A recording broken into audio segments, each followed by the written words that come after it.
Start.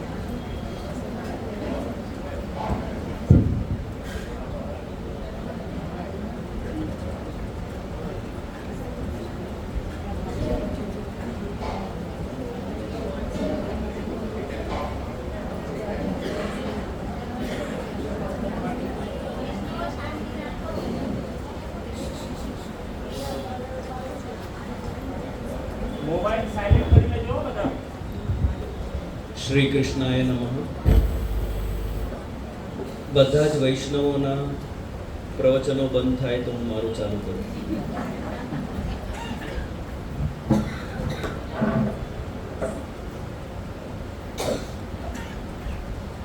पुष्टि मार्ग लक्षणानी के प्रथम सत्र के दूसरे दिन में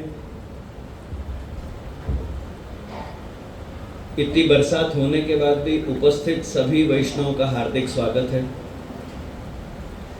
जिनके निमित्त अपन को इस त्रिदिवसीय सत्संग सत्र का लाभ मिल रहा है।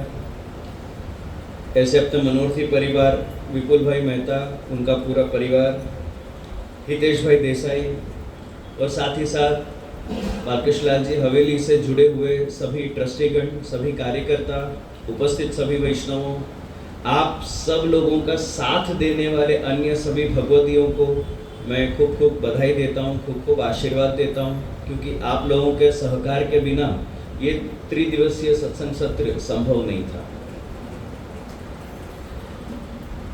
कल प्रथम दिवस पुष्टि मार्ग के लक्षणों की चर्चा करते हुए श्री हरिराय महाप्रभु जी आज्ञा करते हैं, सर्वसाधन राहित्यम फलाप्तौ यत्र साधनम फलम वा साधनम यत्र पुष्टि मार्गस्य कथ्यते।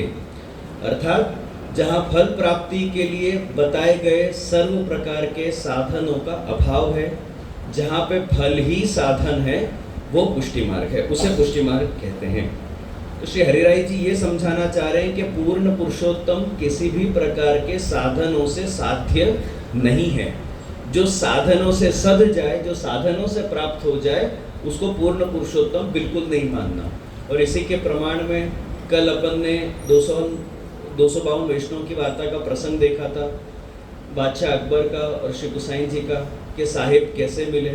तो श्री गुसाई जी आज्ञा करते हैं कि भाई जैसे हम और आप मिले, तो ठाकुर जी भी ही इसी प्रकार से भक्तों को प्राप्त होते हैं। भक्तों के द्वारा किए गए साधन भगवत प्राप्ति में कारण नहीं बनते हैं। तो पुष्टि मार्ग निस्साधनता का मार्ग है। निस्साधनता का मतलब ये नहीं कि अब पुष्टि मार्ग में आ गए हैं, अब आज के बाद अपने को कुछ भी करने की जरूरत नहीं, आराम से बैठे रहो, आनंद करो, जो भी करेंगे ठाकुर जी करेंगे, ये अर्थ नहीं होता। निस्साधनता यानी आप जो भी कार्य करो, आप चाहे लौकिक कार्य करो, आप वैदिक करो, अलौकिक करो, धार्मिक करो, सामाजिक करो, सांप्रदायिक करो, आप कोई भी प्रकार के कार्य करो, प्रत्येक कार्य को करते समय आपके मन में यही भावना होनी चाहिए कि भगवत कृपा से मेरा ये कार्य हो रहा है, ठाकुर जी की कृपा से ये सामर्थ्य मिला कि मैं ये कार्य कर सकूं। भगवत कृपा का निरंतर विचार रखना अपने प्रत्येक कार्यों में, चाहे उसकी सफलता हो या असफलता हो। असफलता में भी भगवत इच्छा का आप आग्रह रखो कि कुछ होगा, ठाकुर जी ने ये असफल हुआ है, इसमें भी ठाकुर जी ने मेरा ही कोई हित विचार किया होगा, इसलिए मेरा ये कार्य नहीं हुआ है। इस प्रकार से निस्साधनता का भाव रखना पुष्टि मार्ग का सर्वप्रथम लक्षण है। कार्यों की सफलता में भी यही भावना रखो कि ठाकुर जी की कृपा से ये हुआ है, और कार्य जब सफल नहीं होते तब भी यही भाव रखो कि ठाकुर जी ने कुछ अच्छा ही विचारा होगा, इससे उत्तम कुछ विचारा होगा मेरे लिए, इसलिए ये कार्य सफल नहीं हुआ है। तो इस प्रकार से जीवन के प्रत्येक संजोग में इस प्रकार का भाव रखना, ये निस्साधनता का लक्षण है। और ठीक इसी प्रकार से अपने घर में विराजते ठाकुर जी में भी यही भावना रखो कि भाई मेरे को एक वैष्णव परिवार में जन्म मिला, अथवा तो एक पुष्टि संप्रदाय से मैं जुड़ा, मेरे घर ठाकुर जी पधारे, मेरे घर ठाकुर जी विराज रहे हैं, उसमें मेरा कोई सामर्थ्य नहीं या मेरी कोई श्रेष्ठता नहीं है कि ठाकुर जी मेरे घर पधारे, ये ठाकुर जी की कृपा है जो ठाकुर जी सामने से मेरे घर पधारे हैं। ये निस्साधनता का भाव पुष्टि मार्ग का सर्वप्रथम लक्षण है। अब दूसरे श्लोक में श्री हरिराय जी आज्ञा करते हैं अनुग्रह नैव सिद्धिः लौकिकी यत्र वैदिकी न यत्नात् अन्यथा विघ्नः पुष्टि मार्गस्य कथ्यते। किसी भी प्रकार के साधनों के बिना मात्र अलौकिक नहीं पर लौकिक और वैदिक कार्य भी जहां ठाकुर जी सिद्ध करते हो उसको पुष्टि मार्ग कहते हैं। पुष्टि मार्ग में प्रवेश करने के बाद ऐसा बिल्कुल मानने की जरूरत नहीं है कि હવે તો લૌકિક ને વૈદિક બધું બાજુમાં મૂકી દેવાનું, હવે તો સેવા જ સેવા છે. સેવા છે એમાં કોઈ ના નથી, પણ સાથે ને સાથે લૌકિક ને વૈદિક પણ જરૂરી છે. ત્રણેયને સાચવીને ચાલવું એ જરૂરી છે. અને સાચવવામાં ઠાકોરજી જ આપણા ઉપર કૃપા કરે છે અને ઠાકોરજી જ કૃપા કરીને ત્રણે સાથી આપે છે. એવું ક્યારે નહીં બને કે તમારું ઠાકોરજી લૌકિક નથી સાધતા અને કેવલ અલૌકિક જ સાધે છે, એવું ક્યારે નહીં બને. જ્યાં સુધી લૌકિકમાં તમારી અનુકૂળતા નહીં થાય ત્યાં સુધી અલૌકિક કાર્યો તમારા નહીં થાય. અત્યારે તમે બધા અહીંયા લૌકિકમાં અમુક કાર્યોને પતાવીને જ અહીંયા બેઠા છો. જો એ અનુકૂળતા નહીં થઈ હોત તો અત્યારે તમે આવી શકતે અહીંયા? બાકી આજે તો બહાનું બહુ સરસ હતું આપણા બધાની પાસે, વરસાદ બહુ છે, બહુ સરસ બહાનું હતું, છતાંય તમે અથવા તો અહીંયા આવ્યા પછી વરસાદ ચાલુ થયું કે રસ્તામાં નડ્યું હશે ને. તો અમુક અનુકૂળતા ઠાકોરજી લૌકિકમાં એ કરી આપે છે ને જ્યાં સુધી લૌકિક નહીં થાય, જ્યાં સુધી વૈદિક સિદ્ધ નહીં કરે ત્યાં સુધી અલૌકિકને સિદ્ધ કરવું એ બહુ અઘરું છે અને એ ઠાકોરજી જ કરી આપે છે. હા, ખાલી શરત એટલી છે કે ઠાકોરજી તમારા હિસાબે લૌકિક વૈદિક નહીં સિદ્ધ કરે, જેટલું જરૂરી છે એટલું કરે છે. સેવા પૂરતું જેટલું જરૂરી હોય ને એટલું પ્રભુ કરાવે છે. બાકી તમે ઈચ્છા કરો અમારું લૌકિકમાં આ આપ કરી આપો ને આ પણ કરી આપો ને આ પણ કરી આપો તો એટલું બધું ઠાકોરજી નહીં કરે. સેવા પૂરતું જેટલું જરૂરી હોય ને એટલું તો પ્રભુ સિદ્ધ કરે જ છે. અને આ જ વાતને શ્રી મહાપ્રભુજી બીજા શબ્દોમાં નવરત્નમાં આપણને આજ્ઞા કરે છે કે ચિંતા કાપી ન કાર્યા નિવેદિતાત્મભિ કદાપિતિ ભગવાન અપી પુષ્ટિસ્થૌ ન કરિષ્યતિ લૌકિકીમ ચ ગતિમ. ચિંતા કાપી ન કાર્યા, કોઈ પણ જાતની ચિંતા કરવાની આવશ્યકતા નથી. કોઈ પણ જાતની ચિંતા એટલે કેટલી પ્રકારની ચિંતાઓ છે? 1 2 3 4 કેટલી પ્રકારની ચિંતા છે?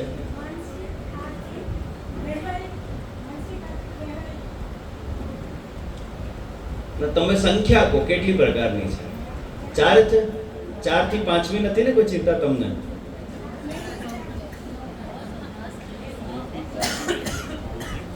મુખ્યતયા તમે 3 પ્રકારે તમે ચિંતાને ડિવાઈડ કરી શકો છો: લૌકિક ચિંતા, વૈદિક ચિંતા, અલૌકિક ચિંતા.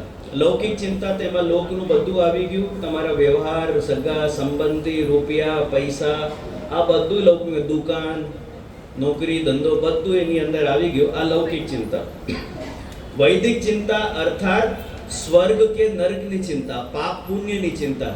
જે આમ કરવાથી અમને દોષ તો નહીં લાગે, આમ કરવાથી અમને પાપ તો નહીં લાગે, આની જે ચિંતા છે એ વૈદિક ચિંતા છે. અને ત્રીજી ચિંતા છે અલૌકિક ચિંતા, સેવા સંબંધી ચિંતા, જે આપણને બધાને અન્નકૂટમાં થાય, મોટા મોટા ઉત્સવોમાં થાય, ઠાકોરજીનું કેવી રીતે આપણે કરીએ એનું આપણને ચિંતા. તમને સૂતક પિંડરું આવી ગયું તો સેવા કેવી રીતે થશે ઠાકોરજીની, કોના ત્યાં પધરાવીએ, કોણ હા પાડશે, આ બધી ચિંતાઓ અલૌકિક ચિંતા. શ્રી મહાપ્રભુજી આજ્ઞા કરે છે કે ચિંતા કાપી ન કાર્યા. કોઈ પણ જાતની આ ત્રણેય પ્રકારે ચિંતા કરવાની તમને આવશ્યકતા નથી. કાપી એટલે કોઈ પણ સંજોગમાં, કોઈ પણ સંજોગમાં, કોઈ પણ કાળમાં આ ત્રણેયમાંથી કોઈ પણ પ્રકારની ચિંતા તમે કરતા નહીં. કોને કરવાની જરૂર નથી ચિંતા? કોને નહીં થવી જોઈએ ચિંતા? તો મહાપ્રભુજી કહે છે નિવેદિતાત્મભી, કે જે બ્રહ્મ સંબંધી જીવ છે, જેને આત્મ નિવેદન કર્યું છે, જેને બ્રહ્મ સંબંધ લીધું છે, એને કોઈ પણ પ્રકારની ચિંતા કરવાની આવશ્યકતા નથી. કદાપી ક્યારે પણ કરવાની જરૂર નથી. કેમ કરવાની જરૂર નથી? તો મહાપ્રભુજીનું કારણ આપે છે કે ભગવાન અપી પુષ્ટિસ્થૌ ન કરિષ્યતિ લૌકિકીમ ચ ગતિમ, કે આપણા પુષ્ટિ પુરુષોત્તમ છે એ અત્યંત કૃપાળુ છે. તમારી લૌકિક ગતિ કરશે પણ નહીં ને થવા પણ નહીં દે. તો એટલો દ્રઢ વિશ્વાસ ઠાકોરજી પર રાખો कि जो तमारी આગળ કોઈ સમસ્યા આવી હોય, કોઈ તકલીફ આવી હોય તો એને ઠાકોરજી દૂર કરશે. ઠાકોરજી તમને એવી પ્રેરણા કરશે કે જેથી તમારી આ તકલીફ દૂર થશે અને તમે જીવનમાં આગળ વધી શકો છો. એટલો વિશ્વાસ બ્રહ્મ સંબંધી જીવોને ઠાકોરજી ઉપર હોવું જોઈએ કે મારા જીવનમાં જો કોઈ પણ પ્રકારની કોઈ તકલીફ આવી, લૌકિક હોય, વૈદિક હોય, અલૌકિક હોય, એ પ્રભુ જ દૂર કરશે. મારે ચિંતા કરવાની જરૂર નથી. ઠાકોરજીના કારણે જો આ તકલીફ આવી છે તો ઠાકોરજી જ એનો રસ્તો આપશે અને ચિંતા મારી દૂર થઈ જશે. મારે શું કામ ચિંતા કરવાની જરૂર છે? અને ચિંતા કરવાથી તમારી તકલીફ દૂર થઈ જાય છે તો ભાઈ શું કામ ચિંતા કરો છો? શ્રી મહાપ્રભુજી અંતઃકરણ પ્રબોધમાં આજ્ઞા કરે છે કે સર્વમ સમર્પિતમ ભક્ત્યા કૃતાર્થોપી સુખી ભવ. જે જીવે પોતાનું સર્વસ્વ ભગવાનને અર્પણ કરી દીધું છે, વાસ્તવમાં તો એ જ કૃતાર્થ છે. કારણ કે ચિંતા કરવા માટે તમારી પાસે કંઈ હોવું જોઈએ અને છતાંય તમે જો ચિંતા કરો છો તો નક્કી વાત છે કે આટલા અંશમાં તમારું સમર્પણ થયું નથી. ધારો કે તમને તમારી અંદર બહુ ભાવના જાગી જાય ને તમે એક ઘર મને ભેટ કરી દો, જે આ ઘર આપના માટે, બરાબર? તમે મને ઘર આપી દીધું, બહુ સારું. હવે એ ઘરમાં કયું કલર કરાવવું, કયા ટાઈપનું ફર્નિચર રાખવું, કયા કલરનો સોફા હોવો જોઈએ, કયા કલરનું કર્ટન હોવું જોઈએ, આવી તમારી ચિંતા કે મારી ચિંતા? એ મારી ચિંતા, એ મારી હેડેક છે, તમારી હેડેક નથી. હવે તમે તો આપી દીધું ને, છતાંય જો તમે ચિંતા કરો તો આટલા અંશમાં તો તમે વસ્તુ આપી નથી. અરે હું તો ઘણીવાર કહું છું, આપણે ભલે શરીરથી ત્યાગ કરી દઈએ છીએ પણ મનથી ત્યાગ થતો નથી. આજે તમે મને એક સરસ મજાની ધોતી ભેટ કરજો, એ ધોતી ઉપરનો કાલે પહેરીને આવું, તમારા બધાના મનમાં શું આવશે? અરે અમારું ભેટ કરેલું જે ધારણ કર્યું છે, શરીરથી તો આપી દીધું પણ મનથી હજી એ વસ્તુ કોની છે? અમારું આપેલું. એ ઘરની આગળથી તમે ગુજરશો ને તો તમારા મનમાં વિચાર આવશે, આ મેં આપેલું, હા, જેને અમારું ઘર હતું, આ મેં આપેલું છે. એટલે હજી મનમાં તે વસ્તુ કોની છે? મારી. ઠાકોરજીમાં પણ એ જ થાય છે. આમ તો બ્રહ્મસંગ મંત્ર લઈ લીધું ને ઠાકોરજીની આગળ ગદ્ય મંત્ર બોલી દીધું, તુલસી હાથમાં લઈને અર્પણ કરી દીધું એમના ચરણારવિંદ. છતાંય વસ્તુમાંથી જે અહંતા ને મમતાનો ત્યાગ થવો જોઈએ હજી થયો નથી. એટલે જ આપણને ચિંતા થાય છે, કેવી રીતે થશે, શું થશે? અરે બધું આપી દીધું છે, ઠાકોરજીની પાસે છે બધું. હવે ઠાકોરજીને જેવી રીતે રાખવો એ રાખશે. તમે શું કામ આટલી ચિંતા કરો છો? હવે પછી લૌકિકનો હોય, વૈદિક હોય, અલૌકિક, એ રસ્તો કરે જ છે. તમે શું કામ આટલી ચિંતા કરો છો? એ ચિંતા કરીને વધારે તમે તમારી તકલીફને વધારો છો. એના કરતા છોડી દો, go with the flow. Thakorji રસ્તો કરશે અને રસ્તો થાય જ છે. સોલ્યુશન બધાનું મળે જ છે, આગળ પાછળ બધું જ થઈ જાય છે.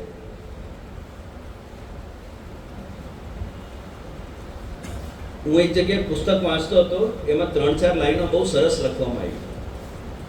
એ પુસ્તકમાં એવું લખેલું હતું કે એકવાર તમે તમારા જીવનમાં જુઓ કે તમારા જીવનમાં કોઈ સમસ્યા છે કે નહીં.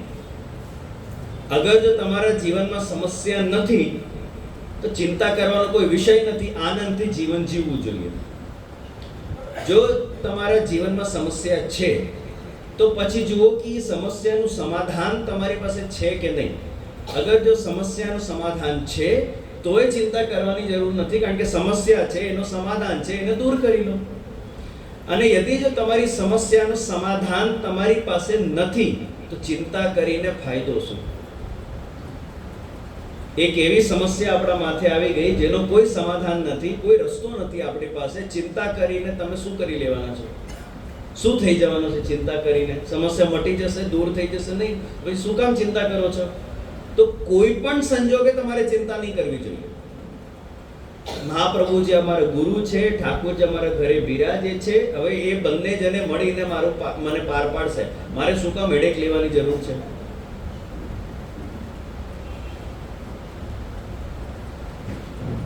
श्री हरिराय जी आज्ञा करते हैं कि जब जब आप अपने जीवन में नड़ते प्रतिबंधों की या विक्षेप की आप अगर चिंता करते हो तो वो चिंता आपको अनेक प्रयत्न करने पे मजबूर करेगी.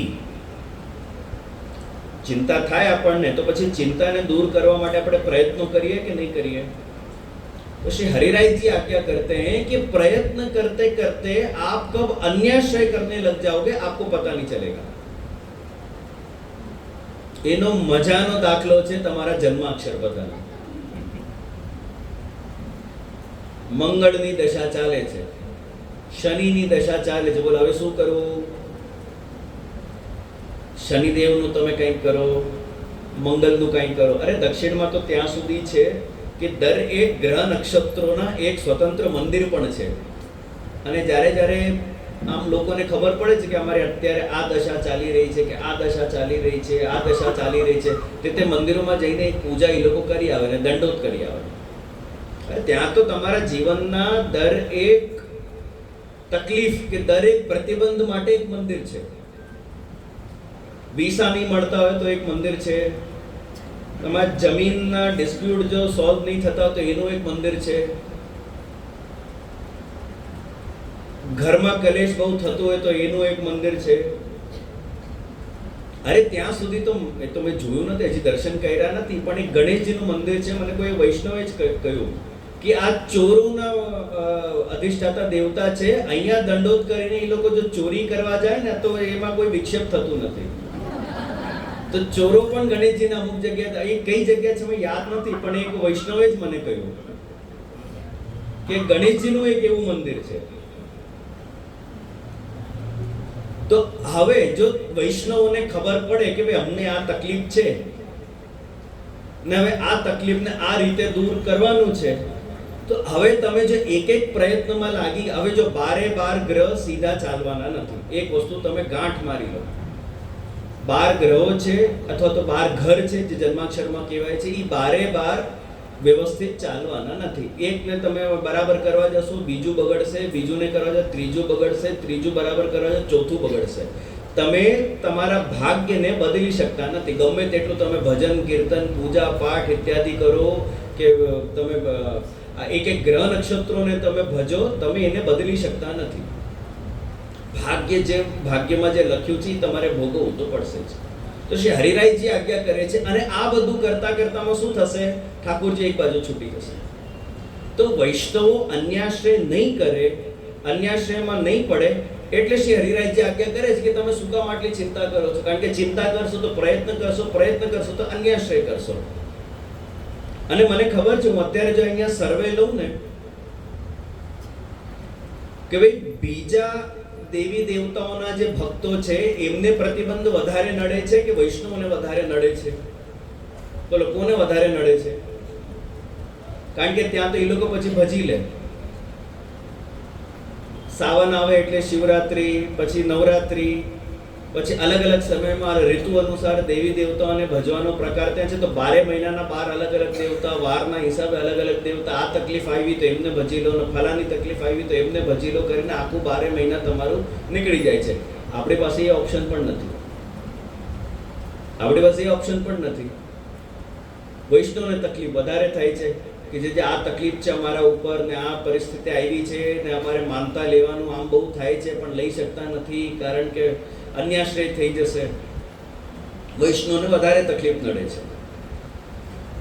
અને ધારો કે તમારા પ્રયત્નોથી તમારી તકલીફ દૂર થઈ જશે તો શું થશે? એનું પરિણામ શું આવશે? અહમ આવી જશે.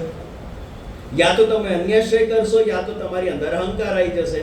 આ બંનેથી બચાવવા માટે ઠાકોરજી તમારા અમુક પ્રયત્નોમાં વિક્ષેપ ઉત્પન્ન કરે છે. ઠાકોરજીને વિક્ષેપ ઉત્પન્ન કરવામાં કોઈ મજા નથી આવતી, પણ આ ઠાકોરજી દ્વારા ઉત્પન્ન કરેલું વિક્ષેપ આ વાતનો પ્રમાણ છે કે તમે ઠાકોરજીના જીવ છો.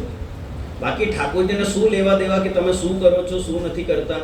પણ ઠાકોરજી ત્યાંથી જુએ છે કે આ મારો જીવ છે, આ અત્યારે શું કરે છે, આ કેમ આ લાઈનમાં વયો ગયો, આ મારો જીવ છે, લાવો આને પાછા અહીંયા. ઠાકોરજી વિક્ષેપ ઉત્પન્ન કરે છે. તમારા જીવનમાં નડતા પ્રતિબંધથી તમે સમજી શકો છો કે ઠાકોરજીની તમારા ઉપર કેટલી કૃપા છે. તમે ઠાકોરજીથી દૂર જવાના પ્રયત્ન કરો, એવા તમે કાર્ય કરો કે જેથી ઠાકોરજી તમારા છૂટે નહીં. એમાં જો પ્રભુ વિક્ષેપ ઉત્પન્ન કરતા હોય તો સમજી લેવું કે ઠાકોરજીની તમારા ઉપર ખૂબ કૃપા છે. તમે ઠાકોરજીના કૃપાપાત્ર જીવ છો. બાકી અન્યાશ્રય જે જીવ ઉપર ઠાકોરજીની એટલી કૃપા નથી એ જીવને ઠાકોરજી અન્યાશ્રય કરવા દે, ચાલ કરી લે, વાંધો નહીં.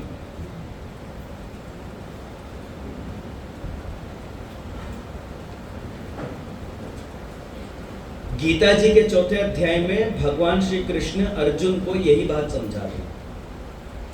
भगवान आज्ञा करते हैं कर्मणो यपि बोद्धव्यम बोद्धव्यम च विकर्मणः अकर्मणश्च बोद्धव्यम गहना कर्मणो गतिः. भगवान क्या आज्ञा करें कि कर्मणो यपि बोद्धव्यम, जितने भी करने योग्य कर्म हैं, जितने भी सत्कर्म हैं, जितने भी कर्तव्य कर्म हैं, वो करने चाहिए करके फट से कर मत दो, विचार पूर्वक करो. बोद्धव्यम, बुद्धिથી વિચારો. જેટલા પણ કરવા યોગ્ય કર્મ છે એ કરતા પહેલા વિચાર પૂર્વક કરો કે મારે આ કર્મ કરવું જોઈએ કે નહીં કરવું જોઈએ, કરવાથી શું થશે ને નહીં કરવાથી શું થશે. આ ગીતાજીના શ્લોકને શ્રી મહાપ્રભુજી સુબોધનીજીમાં રિપીટ કરીને આપણને સમજાવે છે કે ભગવદ ઈચ્છાસ્તિ તદા કર્તવ્યમ નો ચેત ન કર્તવ્યમ. જો ભગવાનની ઈચ્છા હોય તો તમે આ કર્મ કરો, અને જો ભગવાનની ઈચ્છા ન હોય તો તમે આ કર્મ નહીં કરો. હવે પ્રશ્ન એ થાય છે કે ખબર કેવી રીતે પડે કે ભગવાનની શું ઈચ્છા છે? હું આ કર્મ કરું કે નહીં કરું, ભગવાનની શું ઈચ્છા છે, કેવી રીતે ખબર પડશે તમને? આપણે કાર્ય કરવા જઈએ અને ભગવાન અટકાવે તો કદાચ એમ થાય કે આ ભગવાનની ઈચ્છા નથી.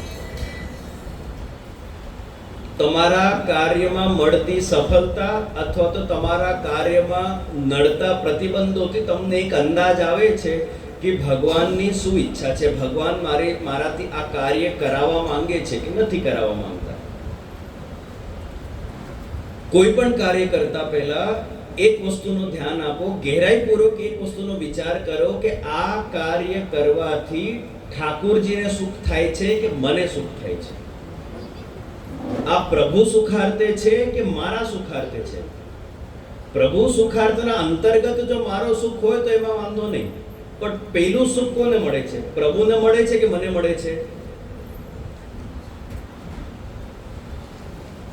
અહીંથી તમે બહાર નીકળ્યા, હવેલીનું પ્રવચન પૂરું થયું, અહીંથી તમે બહાર નીકળ્યા અને નીકળતાથી તમને ઈચ્છા થઈ કે ચલો આપણે 4 જલેબી ખાતા ખાતા જઈએ. હવે કોઈ તમને કે તમે શું કામ બહાર ખાવ છો, આપણા તો બહારનું ખવાય નહીં, કે ના ના ઠાકુરજી મને પ્રેરણા કરી. હવે એની આગળ તો કંઈક બોલાય નહીં, શું ખબર કદાચ કરી હોય. હવે તો તમને એવી અંદરથી પ્રેરણા થાય કે હા હું 4 જલેબી ખાઉં, તો એ ખાતા પહેલા વિચાર કરો કે હવે આ કરવાથી મને સુખ થશે કે ઠાકુરજીને સુખ થશે. જો ઠાકુરજીને સુખ થતું હોય તો ચોક્કસ કરો, કોઈ ના નથી. પણ પહેલા તમને સુખ થતું હોય તો ચોક્કસ એને ભગવદ આજ્ઞા માનતા નહીં. ઠાકોરજી ક્યારે પણ લૌકિક પ્રેરણા તમને નહીં આપે.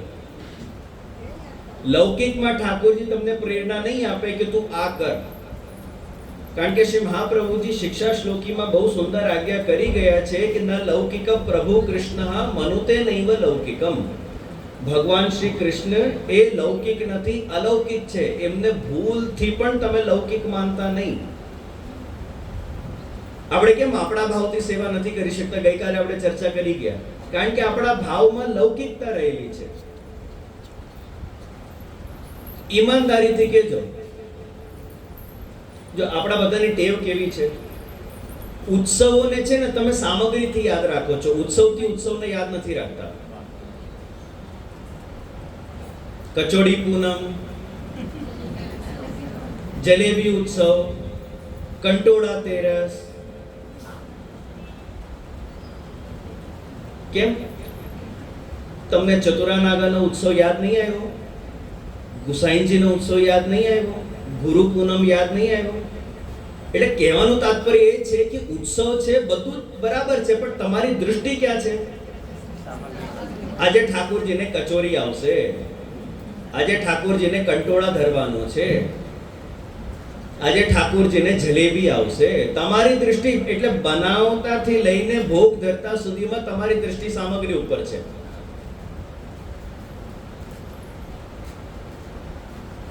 અને જો એ સામગ્રી તમને થાળીમાં પીરસવામાં નહીં આવી ને તરત તમે અલર્ટ થઈ જશો, અરે પેલી સામગ્રી ક્યાં ગઈ? કારણ કે ભોગ ધરતા ટાઈમમાં તમારી નજર આવી ગઈ કે અરે આ તો આજે સરસ વસ્તુ બની છે. જેને લૌકિક શબ્દોમાં શું કહો તમે? આઈટમ. આજે તો આઈટમ બન્યું છે. ક્યાં સામગ્રી એક શબ્દ અને ક્યાં આઈટમ એક શબ્દ. સામગ્રીથી જે અલૌકિકતાનું સંપાદન થાય છે એને બધું તમે આઈટમ બોલીને ધોઈ નાખો છો. બધી જ અલૌકિકતા જતી રહી સામગ્રીમાંથી. તો આ આપણા અંદરની લૌકિકતા છે. આ લૌકિકતાને દૂર કરવા માટે પૂર્વાચાર્ય આપણને ભાવ ભાવના આપી છે કે તમે તમારા ભાવે કંઈ કરતા નહીં, પછી બધું ભાવાડો થઈ જશે. એ ભાવાડો જ છે, ભાવ છે જ નહીં આપણી પાસે. તો તમે મહાપ્રભુજીના ભાવથી સેવા કરો. અને એ જ લૌકિકતાને દૂર કરવા માટે અહીંયા શ્રી ઠાકોરજી અર્જુનને આજ્ઞા કરી રહ્યા છે કે જેટલા પણ કરવા યોગ્ય કર્મ છે ફટતી કરી જ નહીં દેવા. ભગવદ ઈચ્છાનો તમે વિચાર કરો કે ભગવાનની શું ઈચ્છા છે, ભગવાનને વચ્ચે રાખો ફિલ્ટર તરીકે. તમારા જીવનમાં પ્રત્યેક કાર્ય કરતા પહેલા ભગવાનનું ફિલ્ટર વચ્ચે રાખો કે આ ભગવાનની ઈચ્છા છે કે નહીં. જો તમને ડાયરેક્ટ સુખ થતું હોય ને તો ચોક્કસ એ ભગવદ ઈચ્છા નથી. તમારે છતાંય ખાવું હોય ખાઓ, કોઈ તમને રોકવાનો નથી, પણ એટલું સમજીને ખાઓ કે હા આ મારી ઈચ્છા છે ને હું ખાઉં છું. ભગવાન ઉપર ઢોળીને પછી નહીં ખાઓ કે ના ના એવી બેઈમાની નહીં કરો. આટલું તો તમે કબૂલ કરીને કહો કે આ મારી ઈચ્છા છે, હું ખાઉં છું, મારે નહીં ખાવું છે, પણ છતાં મને ઈચ્છા થઈ તો હું ખાઉં છું. ત્યારે પછી ભગવાનને વચ્ચે ને ના ના મને તો ઠાકોરજી સ્વપ્નમાં આજ્ઞા કરી કે તો આજે હવેલીથી રિટર્ન જતા 4 કચોડી ખાઈ લેજે કરીને. ત્યાં ભગવાન ઉપર નહીં ઢોળો, એવી તમે બેઈમાની નહીં કરો. તો અહીંયા મહાપ્રભુજી આજ્ઞા કરે છે કે ઠાકોરજીને વચમાં રાખીને વિચાર કરો અને જે કાર્યથી પ્રભુને પહેલા સુખ થતું હોય ને પછી તમને સુખ થતું હોય એ ચોક્કસ ભગવદ આજ્ઞા છે. સ્વપ્નમાં જો ભગવાન આજ્ઞા કરે જલેબી બનાવવાની તો એ ડાયરેક્ટ તમારા ખાવા માટે નથી. સીધું આપણે પછી ઝોમેટોથી મંગાવી લીધું ને ખાઈ લીધું. ઠાકોરજી પ્રેરણા કરે છે કે તમે ઘરે જલેબી સિદ્ધ કરો, મને ભોગ ધરો, પછી પ્રસાદ રૂપે તમે ખાઓ, એમાં કોઈ ના નહીં. તો ભગવદ ઈચ્છાસ્તિ તથા કર્તવ્યમ નો ચેત ન કર્તવ્યમ. તમારા સત્કાર્યોમાં પણ વિઘ્ન ઉત્પન્ન થઈ શકે છે. અને એ સત્કાર્યોમાં જ્યારે વિઘ્ન ઉત્પન્ન થાય છે ત્યારે ભગવદ ઈચ્છાનો તમારે વિચાર રાખવો જરૂરી છે.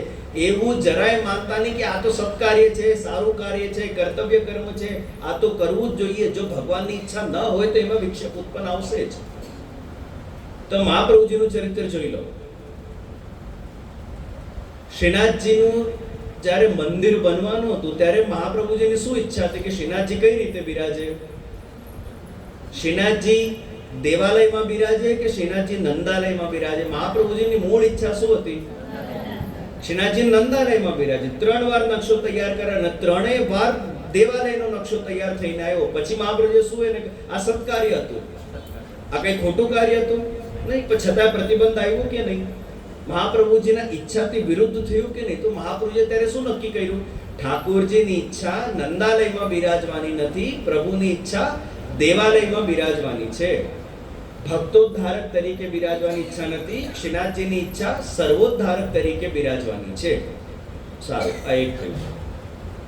બીજો વિક્ષેપ મહાપ્રભુજીને ક્યારે આવ્યો? હજી સુબોધનીજીને પ્રગટ કરવાનું કાર્ય બાકી હતું, ચાલતું હતું અને ઠાકોરજીએ 2 વાર આજ્ઞા કરી દીધી મહાપ્રભુજીને.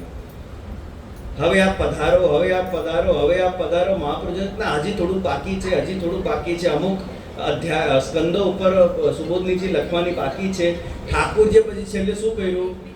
માધવ ભટ્ટ કાશ્મીરી જ્યારે હરિશરણ થયા, કારણ કે સુબોધનીજી મહાપ્રભુજીએ કહ્યું અને માધવ ભટ્ટ કાશ્મીરીએ લખ્યું. લખવાનું કાર્ય માધવ ભટ્ટ કાશ્મીરીનું હતું. મહાપ્રભુજી બોલતા ગયા અને જેમ મહાપ્રભુજી બોલતા ગયા તેમ માધવ ભટ્ટ કાશ્મીરી સુબોધનીજીમાં લખતા ગયા. તો જ્યારે માધવ ભટ્ટ કાશ્મીરી હરિશરણ થયા ત્યારે મહાપ્રભુજી આને સંકેત તરીકે લીધું કે હવે ઠાકોરજીની ઈચ્છા નથી કે હું આગળ પ્રગટ કરું. તો તમારાથી કોઈ તમારી પેન છીની લેતો? તમે લખતા તો કોઈ તમને તમારા ઘરથી કોઈ તમને કહે અને તમે સાંભળો નહીં, તમે પોતે લખતા જાઓ એ પછી તમારું પેન ખેંચી લે ત્યારે તમારું ધ્યાન છે ને ભાઈ શું છે. એવી જ રીતે જ્યારે માધવ ભટ્ટ કાશ્મીરી હરિશરણ થયા આ એ સત્કાર્ય હતું. આ કઈ ખોટું કાર્ય નહોતું કે મહાપ્રભુજી કઈ ખોટું કરી રહ્યા હતા અને પ્રભુએ વિક્ષેપ ઉત્પન્ન કર્યું. નહીં, આ કર્તવ્ય કર્મ હતું. મહાપ્રભુજી તો આજ્ઞા જ હતી કે સુબોધનીજી પ્રગટ કરો અને એ જ કરી રહ્યા હતા, છતાંય એમાં વિક્ષેપ ઉત્પન્ન થયો. અને એ વિક્ષેપ ઉત્પન્ન થયો ત્યારે મહાપ્રભુજીને કઈ રીતે લીધું કે ભગવાનની ઈચ્છા હજી વધારે આગળ પ્રગટ કરવાની નથી. તમારા જીવનમાં પણ તમારે આવી જ રીતે ભગવાનનું ફિલ્ટર રાખીને વિચાર કરવું જરૂરી છે કે અત્યારે ભગવાનની શું ઈચ્છા છે. तो जितने भी करने योग्य कर्म है उसको ये मान के मत चलो कि आ तो करવું જ જોઈએ, આ તો કર્તવ્ય છે. કરતા પહેલા વિચાર પૂર્વક કરો કે ભગવાન મારી પાસે કરાવવા માંગે છે કે નથી કરાવવા માંગતા. પછી આગળ ભગવાન કહે છે બોદ્ધવ્યમ ચ વિકર્મણ. જેટલા પણ વિરુદ્ધ કર્મ છે, જેટલા પણ નિષિદ્ધ કર્મ છે, જેટલા પણ એવા કર્મ છે કે જે જનરલી નહીં કરવા જોઈએ, ખોટા કર્મ, એમાં પણ એવું નહીં માનતા કે આ તો ખોટું છે, આ તો નહીં જ કરવું જોઈએ. ભગવાનની ઈચ્છાનો વિચાર કરો. એમાં પણ ભગવદ ઈચ્છાસ્તિ તદા કર્તવ્યમ નો ચેત ન કર્તવ્યમ. જો ભગવાનની ઈચ્છા હોય તો ક્યારેક આપણને ખોટું કર્મ પણ કરવું પડે છે. झूठो बोलिए तो चाले कि नहीं चाले? ये सत्कर्म के विरुद्ध कर्म. खोटो बोलो, झूठ बोलो. તમે અમને કહેતા જ રહો છો. આજે તો પ્રવચનમાં બહુ આનંદ આવ્યો. અમે તો વારે ઘડીએ સાંભળીએ છીએ. જે મહાપ્રભુજી સુબોધનીજીમાં એનો દાખલો લખે છે. શાસ્ત્ર આજ્ઞા કરે છે કે અગર જો કોઈ બ્રાહ્મણથી અપરાધ થાય, કોઈ પણ બ્રાહ્મણથી અગર અપરાધ થાય તો એને અપરાધના નિમિત્તે મૃત્યુદંડ નહીં આપવો. એને તમે દેશ નિકાલા આપો, એને તમે જાહેરમાં અપમાનિત કરો, અથવા તો માથાથી લઈને પગ સુધીના વાળ, જેટલા પણ વાળ છે એને તમે મૂંડી નાખો, શેવ કરી દો. એ બ્રાહ્મણ માટે આ દંડ જેવું છે. પણ બ્રાહ્મણને એના અપરાધ માટે ક્યારે પણ મૃત્યુદંડ આપવો નહીં. આ શાસ્ત્ર આજ્ઞા છે. કારણ કે શાસ્ત્ર એવું કહે છે કે અવિદ્યો વા સવિદ્યો વા બ્રાહ્મણો મામ કી તનહુ. વિદ્યાવાળો હોય કે અવિદ્યાવાળો હોય, દરેક પ્રકારનો જે બ્રાહ્મણ છે એ મારો શ્રીઅંગ છે, મારા શરીરથી જ એની ઉત્પત્તિ છે. એટલે બ્રાહ્મણોની હત્યા નહીં કરવી જોઈએ, કે એને મૃત્યુદંડ નહીં આપવું જોઈએ. હવે મહાપ્રભુજી ત્યાં દાખલો લખે છે કે યથા દ્રોણાદિનામ પ્રસંગ. મહાભારતના યુદ્ધમાં તમે દ્રોણાચાર્યનું જોઈ લો. દ્રોણાચાર્ય કોણ હતા? ગુરુ. બરાબર. જ્યારે દ્રોણાચાર્યની હત્યા થઈ ત્યારે દ્રોણાચાર્ય કોણ હતા? એક તો ગુરુ હતા, અશસ્ત્ર હતા, બ્રાહ્મણ હતા. બરાબર. બ્રાહ્મણને મરાય નહીં, ગુરુને મરાય, અશસ્ત્રને મરાય નહીં. યુદ્ધની નીતિ કહે છે કે ભાઈ જેને શસ્ત્રનો ત્યાગ કરી દીધો છે એના ઉપર તમારે વાર નહીં કરવું જોઈએ. આ ત્રણ વિષય હતા. છતાંય ભગવાને અર્જુનને શું કહ્યું કે તું દ્રોણાચાર્યને માર. જો તું અત્યારે નહીં મારે ને તો ક્યારે નહીં મારી શકે. અર્જુનથી તો થયું નહીં, પછી ધૃષ્ટદ્યુમ્ને દ્રોણાચાર્યનો વધ કરી લીધો. હવે શું કરવું? શાસ્ત્રના હિસાબે જુઓ તો ત્રણ વિષય છે જે શાસ્ત્ર વિરુદ્ધ જાય છે. ને એક બાજુ ભગવાન ઉભા રહીને કહે છે કે તું માર. તો મારવું કે નહીં મારવું? મારવું કે નહીં મારવું? એક બાજુ છે ભગવાનની પરોક્ષ વાણી, એક બાજુ છે ભગવાનની પ્રત્યક્ષ વાણી. બોલો હવે મારવું કે નહીં મારવું? જ્યાં સુધી ભગવાન પ્રત્યક્ષ આજ્ઞા ન કરે ત્યાં સુધી પરોક્ષનું મહત્વ છે. અને એ છે વેદ. વેદ ભગવત વાણી છે અને એ પરોક્ષ વાણી છે. પણ જો ભગવાન પ્રત્યક્ષમાં આવીને તમને વેદ વિરોધી પણ અગર જો આજ્ઞા કરે તો ભગવાનની વાણીને મહત્વ આપવું. ત્યારે ભગવાનને નહીં કહ્યું કે વેદમાં આવું લખ્યું છે અને વેદમાં આમ કહ્યું છે અને વેદની આજ્ઞા છે. એ વેદ મારી જ આજ્ઞા છે અને અહીંયા પણ હું જ કહું છું કે તું માર. તો એવું નહીં વિચારતા કે આ તો વિરુદ્ધ કર્મ છે, આ તો નહીં જ કરવું જોઈએ. યુધિષ્ઠિરનો પ્રસંગ લઈ લો. દ્રોણાચાર્યને મારતા પહેલા યુધિષ્ઠિરનો પ્રસંગ લો. અશ્વત્થામા હતઃ. અશ્વત્થામા મરી ગયો. બરાબર. હવે આ યુધિષ્ઠિરે સાચું બોલ્યા કે ખોટું બોલ્યા? ભાઈ અશ્વત્થામા નામના હાથીને મારી નાખ્યો હતો, એ મરી ગયો હતો. અને પછી ભગવાને યુધિષ્ઠિરને કહ્યું તમે જઈને એકવાર દ્રોણાચાર્યને ખાલી આટલું બોલી દો કે અશ્વત્થામા મરી ગયો. વધારે તમારે કંઈ બોલવાની જરૂર નથી, ખાલી આટલું બોલીને આવી જાઓ. દોઢ ડાયા બનતા નહીં. બરાબર. તો હવે યુધિષ્ઠિર ખાલી આટલું બોલી ગયા કે અશ્વત્થામા મરી ગયો. તો એ સાચું બોલ્યા કે ખોટું બોલ્યા? પણ એમને દ્રોણાચાર્યને કહેવાની શું જરૂર હતી કે હાથી મરી ગયો? એનાથી એમને શું લેવા દેવા? એટલે ઇન્ટેન્શન ખબર હતી કે ભગવાન શું કરાવવા માંગે છે. યુધિષ્ઠિરને પણ ખબર હતી, એટલે બહુ સૂક્ષ્મ રૂપે કે કોઈને નહીં સંભળાય, ખાલી એમને સંતોષ થાય. શું બોલી ગયા? નરો વા કુંજરો. હાથી મર્યો કે મનુષ્ય મરી ગયો એ મને ખબર નથી, અશ્વત્થામા મરી ગયો. હવે આ જૂઠ બોલવાનો કે અડધું સચ બોલવાનો યુધિષ્ઠિરને કોઈ અપરાધ લાગ્યો નહીં. પણ યુધિષ્ઠિરને જે અપરાધ લાગ્યો ને એ નરોવા કુંજરોવા બોલવાનો એમને અપરાધ લાગ્યો. અને અપરાધ શું લાગ્યો એમને? એમનું આખું શરીર, આ દેહ સાથે યુધિષ્ઠિરે સ્વર્ગ પર ચડાઈ કરી. જ્યારે બધું પતી ગયું, જ્યારે બધા જ એ લોકો શાસન પણ એમની આગળની પેઢીને સોંપીને જ્યારે એ લોકો સંન્યાસ ગ્રહણ કરીને વન તરફ ને સ્વર્ગ તરફ એ લોકો આરોહણ કર્યો, ત્યારે બધા જ વચ્ચે તો પાંડવો ને બધા મરી ગયા, કુંતી ને દ્રૌપદી બધા મરી ગયા. એકમાત્ર યુધિષ્ઠિર વૈદા હતા જે આ દેહ સાથે એ સ્વર્ગમાં ચઢાઈ એમને કરી. ખાલી એમના પગની એક આંગળી કે કદાચ અંગૂઠો કોઈ એક એવું હતું કે જે તૂટી ગયું હતું. એ તૂટી ગયું ઇન ધ સેન્સ કે એ કપાઈ ગયું હતું. અને આજે પણ એ થાય છે. એને છે ને ઇંગ્લિશમાં ફ્રોસ્ટ બાઇટ કહેવાય. તમે જો માઉન્ટ એવરેસ્ટની બાજુ તમે જો ચઢાઈ કરવા જાઓ ને, બરાબર જો તમે ગિયર ન પહેરો અને ત્યાંની જે ઠંડી હોય એમાં તમારા પગ જામી જાય ને, જામીને છે બરફ કેવી રીતે તૂટી જાય છે એ રીતે તમારી બોડી આમ તૂટી જશે અંદરથી જામીને. લોહી વોય બધું, હાડકા ને બધું એવી રીતે જામીને તૂટી જાય. એવી રીતે યુધિષ્ઠિરની એક આંગળી તૂટી ગઈ હતી. તો આ નરોવા કુંજરોવા બોલવાનો આટલો એમને અપરાધ લાગ્યો કે આખું શરીર સાથે એ તો સ્વર્ગમાં ગયા, પણ એક પગની ઉંગલી રેવાઈ ગઈ. એટલે એટલો એમને અપરાધ લાગ્યો. તો કહેવાનો મતલબ એ છે કે વિરુદ્ધ કર્મમાં પણ અમુક વાર તમારે ભગવદ ઈચ્છાનો વિચાર કરવો જરૂરી છે કે ઠાકોરજી મારી આગળ શું કરાવવા માંગે છે. ઠાકોરજી મારી આગળ સત્કર્મ કરાવવા માંગે છે કે વિરુદ્ધ કર્મ કરાવવા માંગે છે. અને જો ભગવદ ઈચ્છાથી તમે વિરુદ્ધ કર્મ પણ કરો, નહીં કરવા જેવા કર્મ પણ કરો, તો એનો દોષ તમને લાગતો નથી. ઠાકોરજીને બજારનું ધરાય કે ન ધરાય? નહીં. પાકું પાકું. પછી જલેબી રામાનંદ પંડિતે ધરી, એ યોગ્ય કહેવાય કે અયોગ્ય કહેવાય? રામાનંદ પંડિતની વાર્તા ખ્યાલ છે બધાને? શ્રીનાથજીને રામાનંદ પંડિતે ઘરેથી સિદ્ધ કરીને અરોગાવી કે બજારની જલેબી અરોગાવી? તો પછી આપણાથી ધરાય કે ન ધરાય? 4 દિવસ અડચણમાં હોઈએ તો હસબન્ડને કહી તારે બનાવવાની જરૂર નથી, તું ઓર્ડર કરી દે. તો હજી બેઉ ટાઈમ ધરતા થઈ જશો આપણે સકડી. તો રામાનંદ પંડિત જો બજારનું ધરી શકે છે તો આપણે કેમ નથી ધરી શકતા? અચ્છા ચલો, એમને બજારની ધરી કે નહીં ધરી? બરાબર.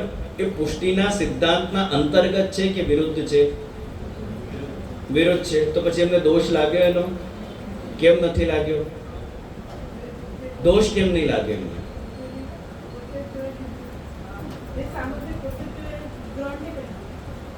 એમને દોષ એટલે નથી લાગ્યું, બે વિષય હતા એમાં. એક તો સાક્ષાત શ્રીનાથજીની આજ્ઞા હતી કે મારે જલેબી ખાવાની છે, મારે જલેબી ખાવાની ઈચ્છા છે. બરાબર. બીજું, રામાનંદ પંડિતે શ્રીનાથજીને નથી કહ્યું જે મારા માટે થોડી કણિકા રાખજો, મને થોડુંક અધરામૃત આપજો, હું 2 કિલો પેક કરાવું, આપ તો 1 કિલો અરોગજો, 1 કિલો મારા માટે. એવું રામાનંદ પંડિતે નથી કહ્યું. જેટલું શ્રીનાથજીને અરોગવું હતું એટલું ત્યાંથી લીધું, માનસીમાં શ્રીનાથજીને ભોગ ધર્યું અને શ્રીનાથજી બધું અરોગી ગયા. રામાનંદ પંડિતની ઈચ્છા નહોતી જલેબી ખાવાની, નાઈ એમને શ્રીનાથજીને કરી કે કણિકા મારા માટે રાખજો. ના, શ્રીનાથજીની ઈચ્છા હતી, શ્રીનાથજીએ અરોગી લીધું. આ આમ તો વિરુદ્ધ કર્મ છે, પણ અહીંયા નડ્યો એમને એનો અપરાધ લાગ્યો, બજારનો અરોગન નથી લાગ્યો. તો જો પ્રત્યક્ષ તમારા ઝાંપીમાં બિરાજતા પ્રભુ જો તમને એવી આજ્ઞા કરે કે ભાઈ આ 4 કચોડી મારા માટે પાર્સલ કરી લે, તો ઠાકોરજી માટે પાર્સલ કરીને ધરી જ દેવાનું, કઈ વાંધો નથી એમાં. પણ તમે એવું લાલચ રાખતા નહીં કે જે મારા માટે 2 રાખજો. ઠાકોરજીની ઈચ્છા છે, ઠાકોરજી સામે ચાલીને તમને કે લે આ તું 2 કચોડી ખા, તો ચોક્કસ ખાઈ લેવું. એમાં પાછું ઠાકોરજીને તમારે બહુ સિદ્ધાંત કહેવાની જરૂર નથી. મહાપ્રભુજીનું સિદ્ધાંત એમને પછી બહુ બતાવવાની જરૂર નથી તમારે. પણ શરત એટલી જ છે કે ઠાકોરજીની આજ્ઞા હોવી જોઈએ, તમારા મનની ઈચ્છા નહીં હોવી જોઈએ. મન ઘડત ઈચ્છાઓને ઠાકોરજીના નામ પર ફોડતા નહીં. આ ચરી ખાવાનું કામ છે ઠાકોરજીના નામ પર. એટલી ઈમાનદારી જો તમે સેવામાં રાખશો તો તમારો ભાવ દ્રઢ થશે. ચલો બીજું, લગભગ આપણા બધાના ઘરે પ્રભુ બિરાજે છે. આપણે નાહી ધોઈને સેવામાં જઈએ કે આપણે વગર નાહ્યા પણ જઈ શકીએ સેવામાં? પાકું? નાહ્યા વગર સ્પર્શ થાય પ્રભુને? નહીં? પાકું? આગ લાગે તો શું કરશો? પ્રભુ નહીં કરે, ઘરમાં આગ લાગી, હવે શું કરવું? અપરસ કરીને પછી ઝાંપી કરવી? અચ્છા, નાહ્યા વગર ભગવાનને સ્પર્શ કરવું એ અપરાધ છે કે નહીં? છે કે નહીં? છે. ચલો હું હજી થોડુંક તમારા માટે સરળ કરી દઉં. તમે સંડાસમાં બેઠા છો, હજી નાહ્યા નથી, હવે આગ લાગી, બોલો હવે શું કરવું? હવે શું કરવું? પ્રભુને સ્પર્શ કરાય કે ન કરાય? કરાય કે ન કરાય? તો પેલા ખાસા થશો, નહાવો, પછી અપરસમાં જશો, પછી ઝાંપી કરશો? શું કરવું આ પરિસ્થિતિમાં? શું કરવું? આવી વિકટ પરિસ્થિતિમાં શું કરવું જોઈએ? પછી સ્પર્શ કરવું કે નહીં કરવું? આ વિરુદ્ધ કર્મ છે કે નહીં? મહાપ્રભુજીનો સિદ્ધાંત છે કે નાયા વગર પ્રભુને સ્પર્શ કરી લેવા, અડી લેવા. મહાપ્રભુજી તો સિદ્ધાંત નથી, મહાપ્રભુજી આવું કોઈ નિયમ બતાવ્યો નથી. હવે પરિસ્થિતિ આવી થઈ ગઈ છે, હવે શું કરવું? તો બોદ્ધવ્યમ ચ વિકર્મણ, આ વિરુદ્ધ કર્મ તો છે, પણ કરતા પહેલા આટલું વિચાર કરી લેવું કે આ કર્મ મારે કરવું જોઈએ કે નહીં કરવું જોઈએ. જો હું નહીં કરું તો શું થાય? ચલો હું તો સિદ્ધાંત પકડીને ચાલીશ કે ભાઈ મારે નાહ્યા વગર પ્રભુનો સ્પર્શ થાય નહીં મારાથી. હું પહેલા નાહવા જઈશ, નાહીને પછી હું ઠાકોરજી સન્મુખ જઈશ. ત્યાં સુધીમાં પ્રભુને પરિશ્રમ થઈ ગયો તો શું કરશો? હવે તમારી અપરસ શું કામની? હવે કોના માટે અપરસ કરશો? પ્રભુ જો પધારી જાય અગ્નિમાં તો કોના માટે અપરસ કરશો તમે? હવે શું બાકી રહી ગયું? તો બોદ્ધવ્યમ ચ વિકર્મણ, વિરુદ્ધ કર્મ કરતા પહેલા પણ વિચાર કરી લેવું કે ઠાકોરજી તમારી આગળ શું કરાવવા માંગે છે. પ્રત્યેક પરિસ્થિતિ પહેલા આ વિચાર કરવો જરૂરી છે કે અત્યારે પ્રભુ મારી આગળ શું કરાવવા માંગે છે. તમે અપરસમાં છો, કડક અપરસ તમારી પાકી મેળથી તમે ઠાકોરજીની સેવા કરો છો. ઘરમાં વૃદ્ધ માતા પિતા છે, હવે એ તો અપરસ કરતા નથી, બરાબર? એ તો એમના રૂમમાં છે. હવે તમે અપરસમાં છો, ઠાકોરજીને ભોગ ધરવાનો હજી બાકી છે, શિંગાર ચાલી રહ્યા છે, અને જો તમારા માતા પિતા કહે તમને ભાઈ અમને થોડું જળ આપો, અને પાણી માટે જો તરસતા હોય તો અત્યારે આપણે શું કરવું જોઈએ એ પરિસ્થિતિમાં?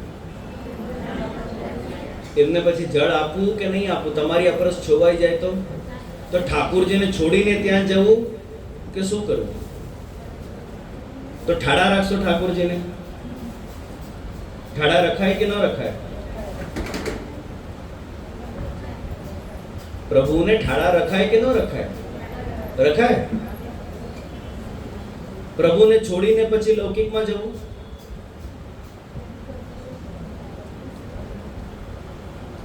પ્રભુને છોડીને જશો લૌકિકમાં? આ નિયમ બરાબર છે? આમ તો આવો કોઈ નિયમ નથી. મહાપ્રભુજી શું કહે છે? પહેલા તમારે ઠાકોરજીની સેવા પહોંચવાની. આ તો ખેર વિવેક ધૈર્યનો વિષય છે, જે મહાપ્રભુજી કહે છે કે ધર્મા ધર્માગ્ર દર્શન, ધર્મને અધર્મનો અગ્ર દર્શન કરો. બહુ ગહેરાઈપૂર્વક વિચાર કરો કે અત્યારે મારો ધર્મ શું છે. જો ગલત ટાઈમમાં તમે ધર્મને પકડશો ને, એ ધર્મ અધર્મ બની જશે. અને જો બરાબર ટાઈમમાં તમે અધર્મ પણ કરશો ને, એ અધર્મ ધર્મ બની જશે. પ્રેજુડિસ માઇન્ડ નહીં રાખો, આમ એકદમ ફિક્સ નહીં થઈ જાઓ કે આ જ ધર્મ છે ને આ જ અધર્મ છે. નહીં. જો આમ તો મહાપ્રભુજીની આજ્ઞા છે કૃષ્ણ સેવા સદા કાર્ય, તમારે સદા ભગવાનની સેવા કરવી જ જોઈએ.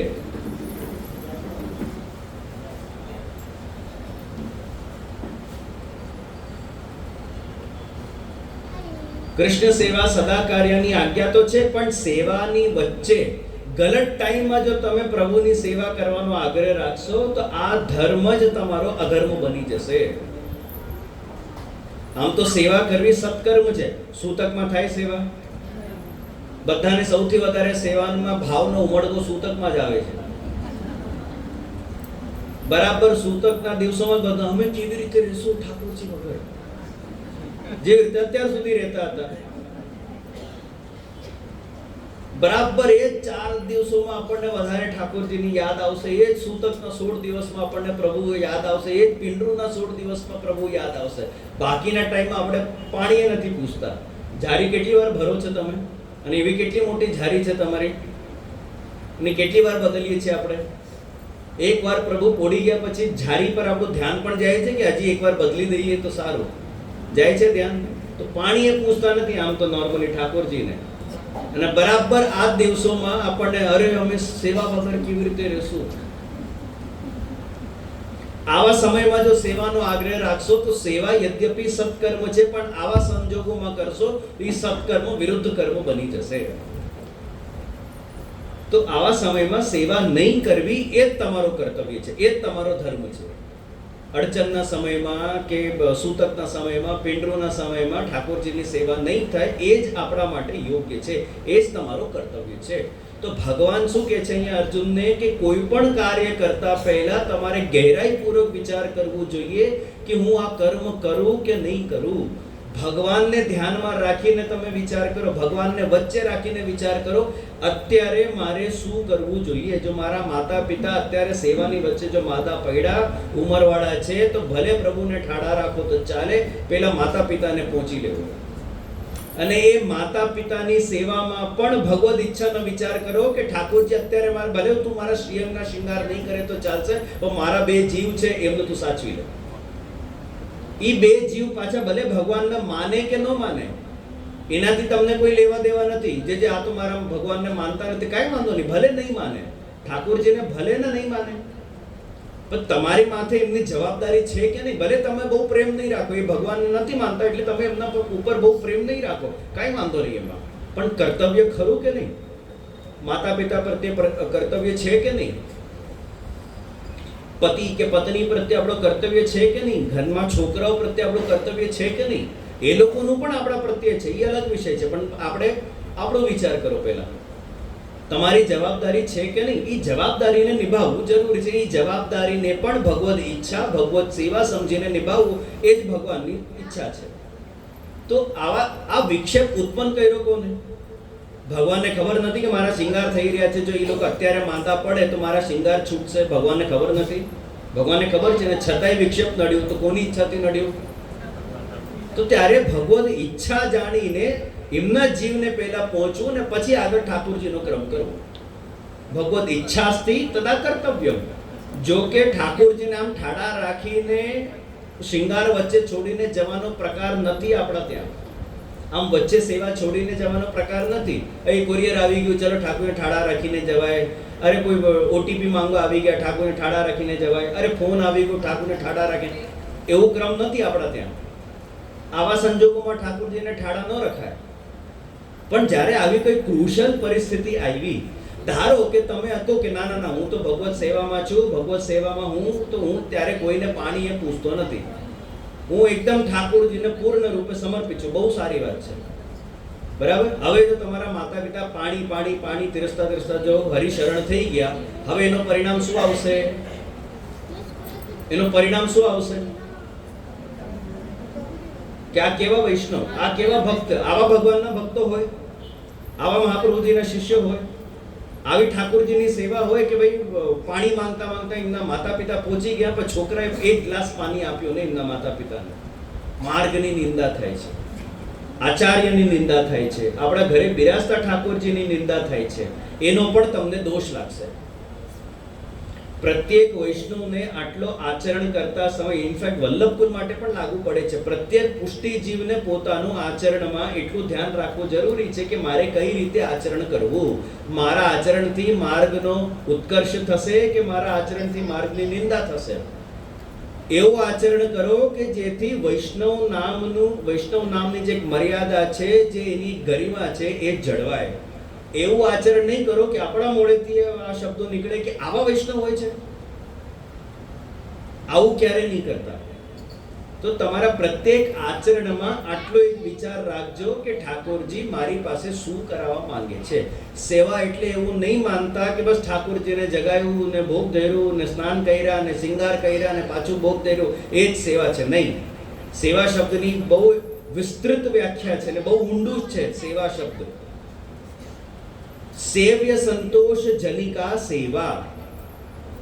જેની તમે સેવા કરો છો એમને સંતોષ થાય એવી રીતે જે કરો એને સેવા કહેવાય. જો તમારા સેવ્ય ઘરે બિરાજતા ઠાકોરજી તમને કે અત્યારે તું ત્યાં જા, તો ત્યાં જવું એ સેવા છે. ના ના જે આપના શિંગાર છોડીને અમે કેવી રીતે જઈએ? મારે તો આપના શિંગારનો બહુ આગ્રહ છે, અમને શિંગારનો બહુ શોખ છે, હું તો શિંગાર ધરાઈને જઈએ, તો એને પછી સેવા ન કહેવાય. યદ્યપિ તમે સેવા જ કરો છો, શિંગાર જ ધરાવો છો, પણ એ પછી સેવામાં નહીં ગણાય. એ તમારી જીદમાં ગણાશે. ડાયાબિટીસ હોય ને જબરદસ્ત તમને લાડુ ખવડાવતા જાઓ, એને પછી સેવા કહેવાય કે ન કહેવાય? બોલો. અમને ડાયાબિટીસ હોય ને પવિત્ર બારસના દિવસે બધા વૈષ્ણવ હાથમાં મિશ્રી લઈને ઊભા થઈ જાય. બરાબર? બે પવિત્રો ધરાવો, હવે મિશ્રી નિકણિકા. અમને ડાયાબિટીસ છે અગર, તો બોલો હવે મિશ્રી ખવડાવી સેવા કે નહીં ખવડાવી સેવા? ના ના જે અમને વર્ષમાં એક જ દિવસ તો મોકો મળે છે. અરે વલ્લભકુલ એક છે, બરાબર? હવે એ વલ્લભકુલની મિશ્રી અરોગાવનારા 300 વૈષ્ણવ છે. બોલો હવે શું કરવું? તમારી વાત એકદમ સાચી છે, તમને એક જ દિવસ મળે છે મિશ્રી અરોગાવવા માટે, અમને પણ અરોગવા માટે એક જ દિવસ મળે છે, બરાબર? હવે એક દિવસ કેટલા વૈષ્ણવના હાથેથી અમે મિશ્રી લઈ શકીએ? તમને બેસાડીને કોઈ 300 જણ બેસીને તમને મિશ્રી ખવડાવે, તમે ખાઈ શકો છો? તો થોડુંક અમારા પર પણ કૃપા વિચારો. જો કોઈને કઈ તકલીફ ન હોય તો પ્રેમથી ખવડાવો ને, કોઈ વાંધો નથી એમાં. પણ જો કોઈ દિવસ કોઈ બાલક કઈ કે ભાઈ અમને આ તકલીફ છે કે આ તકલીફ છે, નહીં અરોગાવો, અમને આમ નડે છે કે ફલાણું નડે છે, આ વસ્તુ છે, તો ત્યારે હટાગ્રહ નહીં કરવું. ના ના સેવા તમને તો કદાચ એવું લાગશે કે ના ના અમે તો ભાઈ સેવા માટે અમે કરીએ છીએ, ભાઈ સેવા નથી, એ હટાગ્રહ છે તમારો, એ તમારી જીદ છે. આગ્રહ અને હટાગ્રહ એ વચ્ચે બહુ સૂક્ષ્મ અંતર છે. તમારો આગ્રહ ધીરે ધીરે હટાગ્રહ બની જાય છે. એવો હટાગ્રહ નહીં રાખો, સેવામાં એવો હટાગ્રહ નહીં રાખવો, જીવનમાં પણ એવો હટાગ્રહ નહીં રાખો કે આ ખોટું છે તો કાયમ માટે ખોટું છે. કોઈ પણ વસ્તુ કાયમ માટે સાચી હોતી નથી ને કોઈ પણ વસ્તુ કાયમ માટે ખોટી હોતી નથી. સમય, સંજોગ ને પરિસ્થિતિ અનુસાર અચ્છા ને બુરા બંને ઈ બદલતું રહે છે. જે અત્યારે બરાબર છે ઈ કદાચ અમુક સમય પછી બરાબર ન હોય, ને જે અત્યારે ખરાબ છે ઈ અમુક સંજોગ કે અમુક પરિસ્થિતિ બરાબર પણ જ લાગશે તમને. તો સમય, સંજોગ ને પરિસ્થિતિને માન આપો. વસ્તુ નહીં લઈને આમ એટલું જડવત નહીં બની જાઓ કે આ ખરાબ છે તો આ ખરાબ જ કાયમ માટે ખરાબ છે, ને આ બરાબર છે તો આ કાયમ માટે બરાબર છે. કોઈ પણ વસ્તુ કાયમ માટે બરાબર હોતી નથી ને કોઈ પણ વસ્તુ કાયમ માટે ખોટી હોતી નથી. સમય, સંજોગ ને પરિસ્થિતિ અનુસાર બદલાવ થાય જ છે, આ પ્રકૃતિનો નિયમ છે. તો હવે નાઈને જશો સેવામાં કે નાયા વગર જશો? પાછા મૂળ વિષય ઉપર આવી આપણે. નાઈને જશો કે નાયા વગર જશો? આમ તો નાઈને જ જવાનો નિયમ છે. જો આવું કઈ આપતકાલ આવ્યું ત્યારે તમારે વિચાર કરવો જોઈએ કે પ્રભુ શું, કારણ કે અહીંયા કેમ તમને નડતો નથી? નાયા વગર સ્પર્શ કરવું કેમ નડતું નથી? કારણ કે અહીંયા તમારો સુખનો વિચાર નથી, મેળનો વિચાર નથી, પણ પ્રભુ સુખનો વિચાર છે કે ઠાકોરજીને પરિશ્રમ થશે, હું આગમાં આવી જઈશ, હું આમ થઈ જશે, તેમ થઈ જશે, એ વિચાર તમે નથી કર્યું. ફક્ત ને ફક્ત ઠાકોરજીનો જ વિચાર તમે કર્યો છે, એટલે તમને અહીંયા દોષ લાગતો નથી. બોદ્ધવ્યમ ચ વિકર્મણઃ અકર્મણશ્ચ બોદ્ધવ્યમ ગહના કર્મણો ગતિ.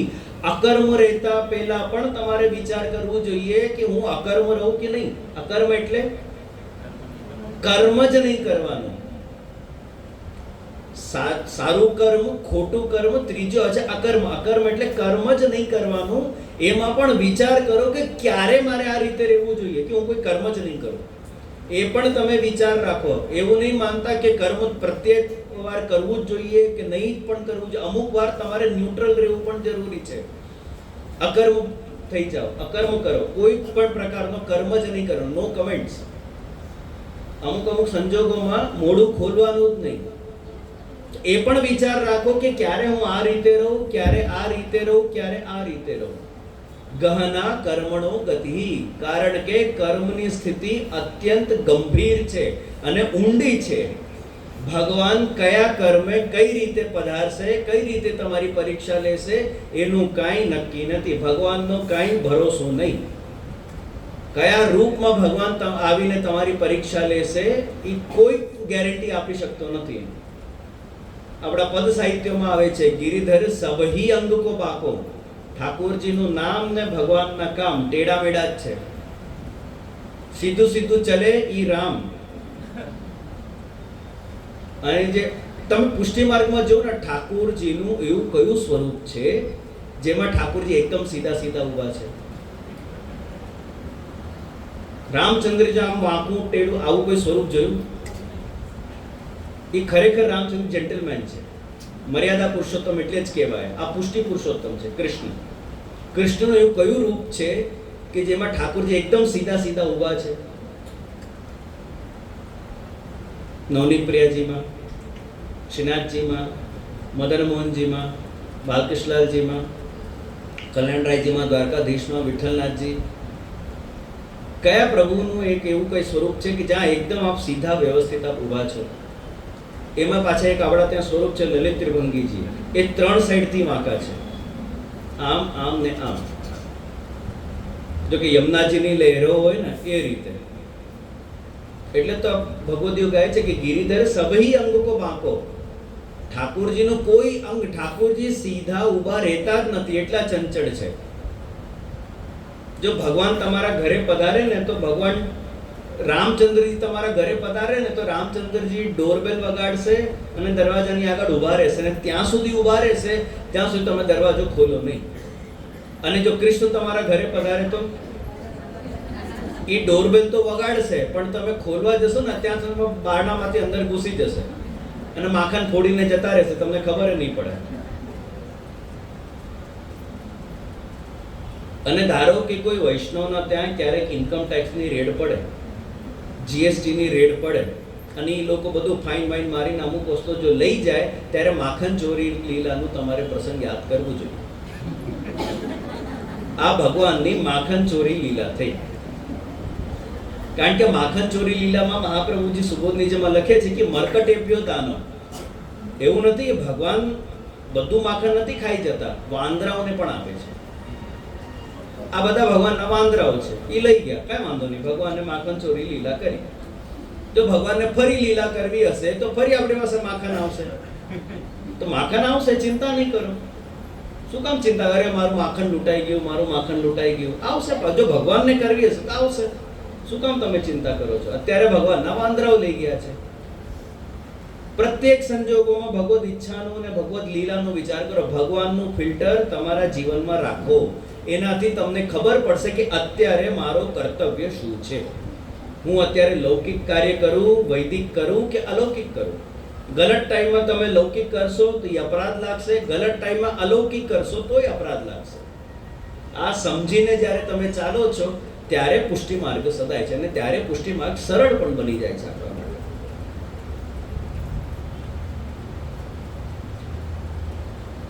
તમે નંદરાયજીનો પ્રસંગ જુઓ.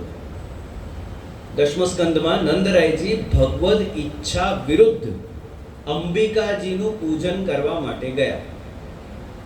અંબિકા માતાનું પૂજન કરવા માટે ગયા. પરિણામ શું આવ્યું? સાપે એમને કરડી લીધા. વનમાં સાપ એમને કરડી લીધા. પછી એમાંથી ભગવાને જે અપરાધ નિવૃત્ત કર્યો અને નંદરાયજીએ ભગવદ ઈચ્છા જાણીને ગિરિરાજજીનું પૂજન કર્યું. હવે એનું પરિણામ શું આવ્યું? એવું નથી કે ગિરિરાજ પૂજનમાં એમને વિક્ષેપ નથી નડ્યો. વિક્ષેપ તો આવ્યો પણ એ વિક્ષેપ દૂર કોને કર્યો? પ્રતિબંધ દૂર કોને કર્યો? અને કેવી રીતે દૂર કર્યો ભગવાને? ભગવાને પ્રતિબંધ દૂર કેવી રીતે કર્યો? ઇન્દ્રને ઓર્ડર આપીને દૂર કર્યો. ઠાકોરજી પોતે પોતાના શ્રી હસ્તે ગિરિરાજજીને ધારણ કરીને એમના ભક્તોનું આ પ્રતિબંધ દૂર કર્યું છે. જેટલા પણ વૈષ્ણવ, હવે કાલથી નવરાત્રી ચાલુ થવાની છે, બોલો આઠમનું નિવેદ કેટલા લોકો કરો છો? કેટલાના ત્યાં થાય છે? પછી વૈષ્ણવના ત્યાં થાય કે ન થાય? કુળદેવીનું પૂજન થાય કે ન થાય? થાય. ચાલો ઠીક છે. અમારા પણ એક કુલદેવતા છે, અમારા પણ એક કુલદેવી છે, વલ્લભ કુલના પણ.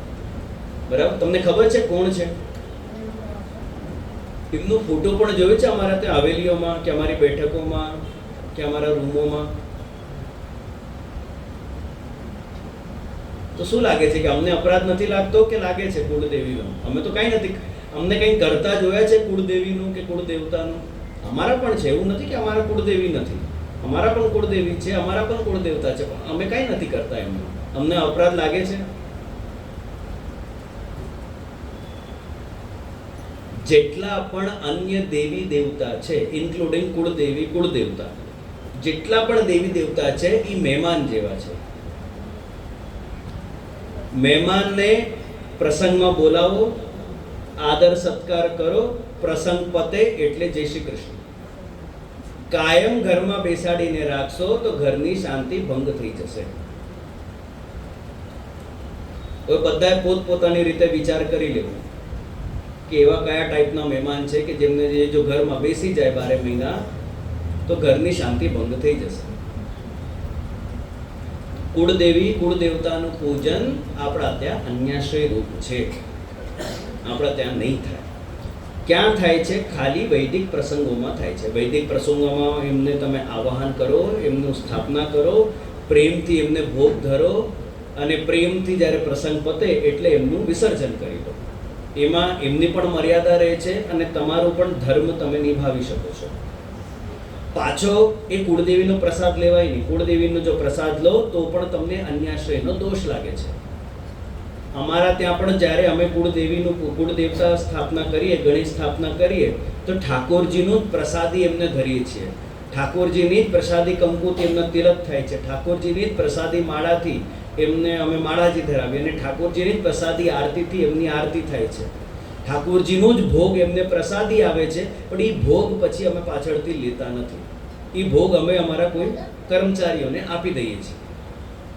અમે તો ખાલી ઠાકોર એમનું પણ માન સન્માન થઈ ગયું, જેટલું આવશ્યક હતું એટલું થઈ ગયું અને અમારું પણ ધર્મ અમે નિભાવી ગયું.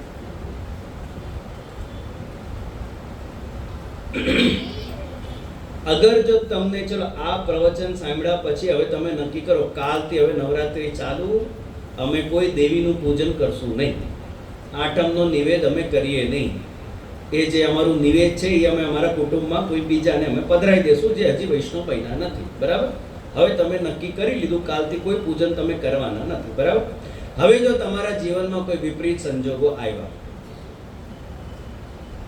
હવે જો તમારા જીવનમાં કોઈ વિપરીત સંજોગો આવ્યા અને તમારા મનમાં જો એ ભાવ ઉત્પન્ન થઈ ગયો, અરે આ તો દેવીનું આપણે છોડ્યું ને, એટલે જો દેવી નારાજ થઈ ગયા, જો કે થશે, હું લખીને આપું, ગેરંટી થશે. જેટલા પણ અન્ય દેવી દેવતા છે એમનું ભજન કરતા કરતા કોઈ એક દિવસ તમે હવે કોઈ અમે તો હવે પાકા વૈષ્ણવ થવાના છે તો તમે બંધ કરો પૂજન. એ જે દેવી છે, એ જે દેવતા છે, એક વાર તો એ નારાજ થશે ને થશે, એમાં કોઈ ડાઉટ નથી. પણ વૈષ્ણવ તરીકે તમારે ચિંતા કરવાની જરૂર નથી, કારણ કે અગર જો તમારો ભગવદ આશ્રય દ્રઢ છે તો ઠાકોરજી તમારા માટે ગિરરાજ ધારણ કરશે.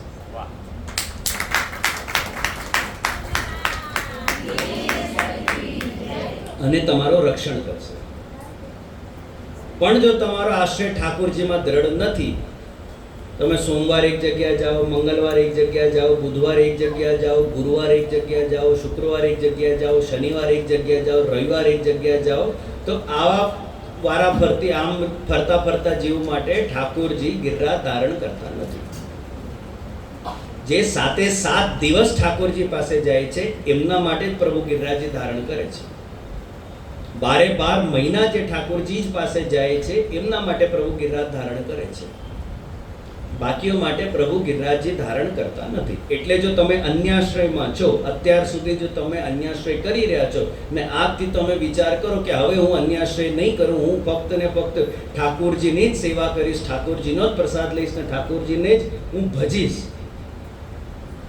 તો તમારા જીવનમાં નડતા જો પ્રતિબંધો છે એ પ્રતિબંધો પણ ઠાકોરજી પર્સનલી પોતે પધારીને પ્રતિબંધોને દૂર કરશે. ગોવર્ધન લીલામાં તો ભગવાન શ્લોક કહે છે, ત્યાં ભાગવતી શ્લોક લખે છે, તસ્માન મત શરણમ ગોષ્ઠમ મન્નાથમ મત પરિગ્રહમ ગોપાય સ્વાત્મ યોગેન સ્વયં મે વૃતાહિતઃ.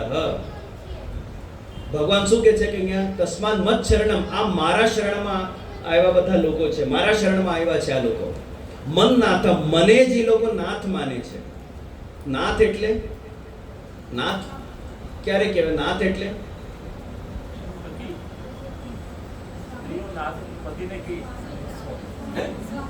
સ્વામી, પતિ,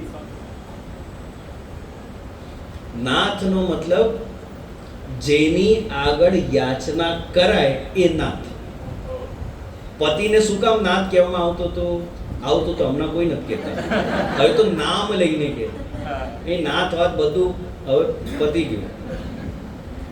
કારણ કે પરણ્યા પછી એક સ્ત્રીની કોઈ યાચના હોય તો એ પતિનું કર્તવ્ય છે કે એ એની સ્ત્રીની યાચનાને પૂરી કરે, જે બને ત્યાં સુધી, બને ત્યાં સુધી. એ પણ હું કહી દઉં, એવું નહીં કે પછી તમે અધાધૂન તમે યાચના કરો ને અમે પૂરા કરતા કરતા અમે અડધા થઈ જઈએ, એવું નહીં.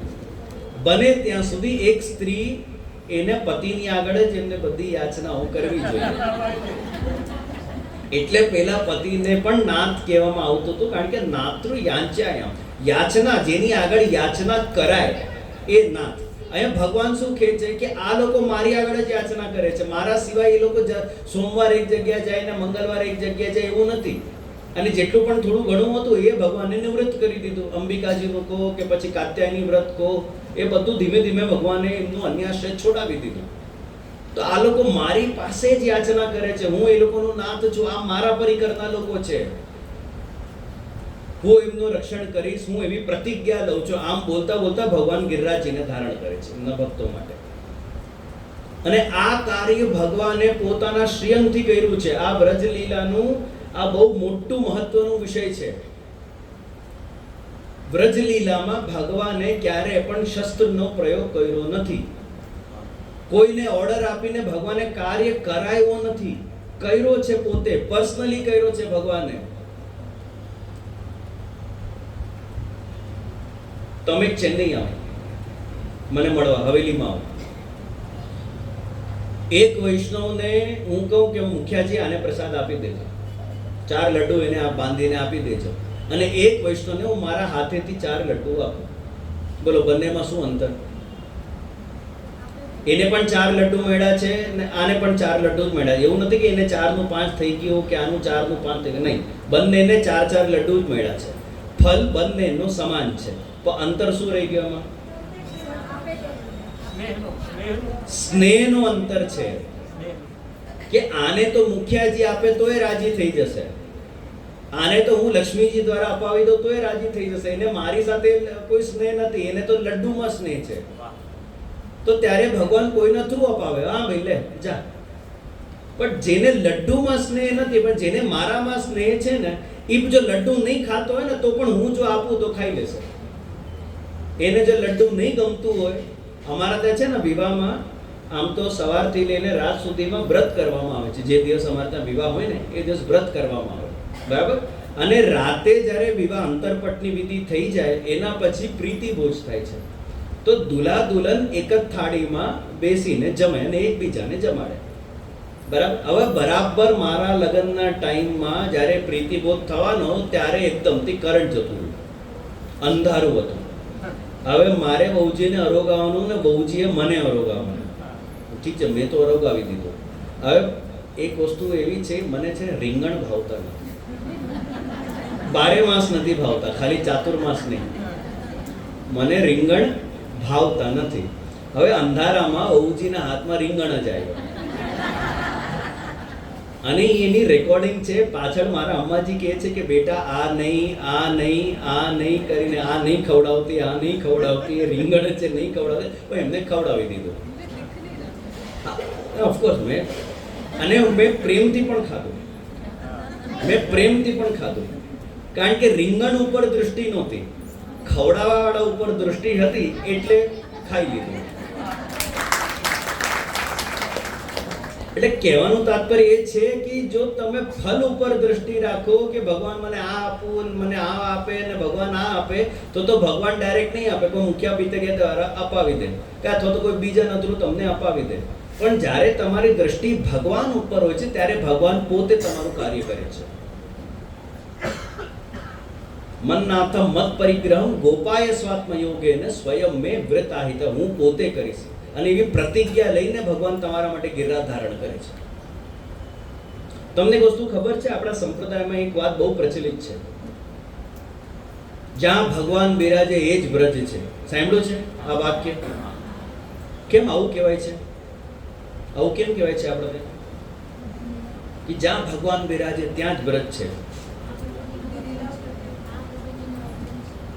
મહાપ્રભુજી એમ કેટલા દોડીને ગયા હમણાં બ્રજ લીલામાં, બ્રજ યાત્રામાં. તો ઘરે હવે જવાના છો ને? કેમ ઘર જ બ્રજ છે તો? આ તો પણ પછી જો ઘર જ બ્રજ છે તો ખર્ચો શું કામ કરો છો? હું કોઈ યાત્રાના વિરોધી નથી, એવું નહીં માનો. પાછા આજે રેકોર્ડિંગમાં બધું થાય છે તો મારે ખુલાસો કરવો પડે. હું કોઈ બ્રજ યાત્રાનો વિરોધી નથી. અરે પ્રેમથી જાઓ, કોઈ ના નથી. કેમ આવું કહેવાય છે આપણા ત્યાં કે જ્યાં ભગવાન બિરાજે એ જ બ્રજ છે? ચાલ, ઠાકોરજી પલને ક્યાં ઝૂલ્યા? તમે ક્યાં ઝૂલાવો છો? ઘરમાં કે ગોકુલ જઈને? ઠાકોરજીએ દાન લીલા ક્યાં કરી?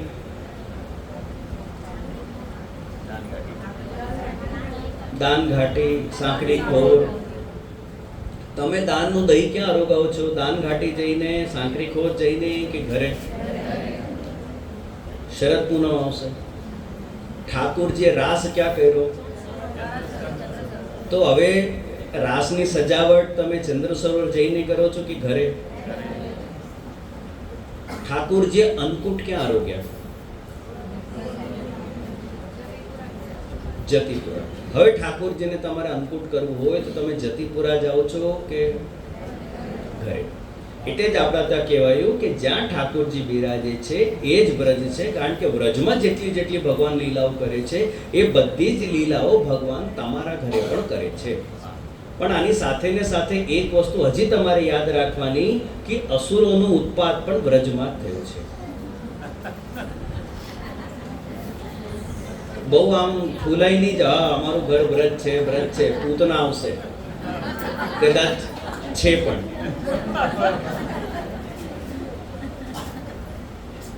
પૂતના આવશે, ભગવાન શકડભંજન લીલા કરશે, તૃણાવર્ત લીલા કરશે.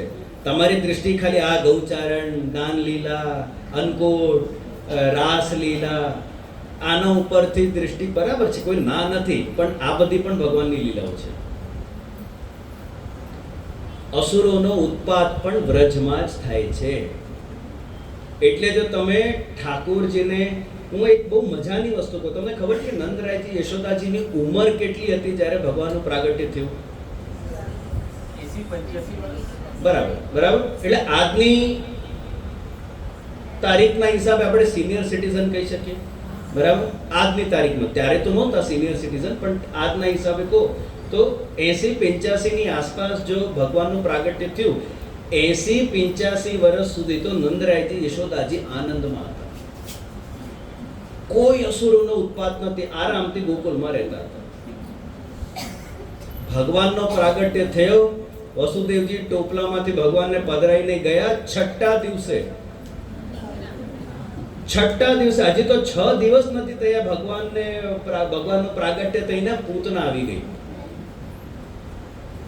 એક પછી એટલો ઉત્પાત થયો બ્રજમાં, એટલો ઉત્પાત થયો કે નંદરાયજીને આખું ગોકુલ ગામ ખાલી કરી દીધું એમને.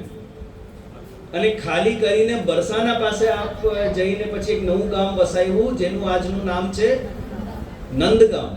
આજે જે તમે નંદગાંવ કહો એ નંદરાયજી ગોકુલ ખાલી કરીને પછી અહીંયા આખી વસ્તી વસી. એટલે એટલો ઉત્પાત. પણ આ બધા ઉત્પાતોમાંથી રક્ષણ કોણે કર્યું? તો જો ઠાકોરજી તમારા ઘરે બિરાજે છે ને તમારું ઘર વ્રજ છે તો અસુરોનો ઉત્પાત પણ ઘરમાં થશે, પણ તમારે ચિંતા કરવાની આવશ્યકતા નથી. ઠાકોરજી જ પ્રત્યેક તમારા ઘરમાં નડતા પ્રતિબંધોને અથવા તો ભગવદ વિરોધી જેટલા પણ વસ્તુ વિષય છે અથવા તો વ્યક્તિ છે એમને ભગવાન ધીમે ધીમે દૂર કરશે. તમારે ચિંતા કરવાની આવશ્યકતા નથી. ભગવાન એટલે તો તમારા ઘરે પધારે છે. જેમ આપણે ગઈકાલે ચર્ચા કરી કે ભગવાન કેમ પધાર્યા તમારા ઘરે? આ પ્રતિબંધોને દૂર કરવા માટે ભગવાન પધાર્યા છે. તમારો અન્યાશ્રય, તમારી અન્ય આસક્તિ એને દૂર કરવા માટે ભગવાન તમારા ઘરે પધારે છે. પર્સનલી પધારીને એક એક અસુરોનું ભગવાન વધ કરે છે. એ તમારી અંદર પણ છે ને તમારા ઘરમાં છે, કે જેથી ભગવદ પ્રાપ્તિ એમાં તમારી થોડીક સરળતા રહે.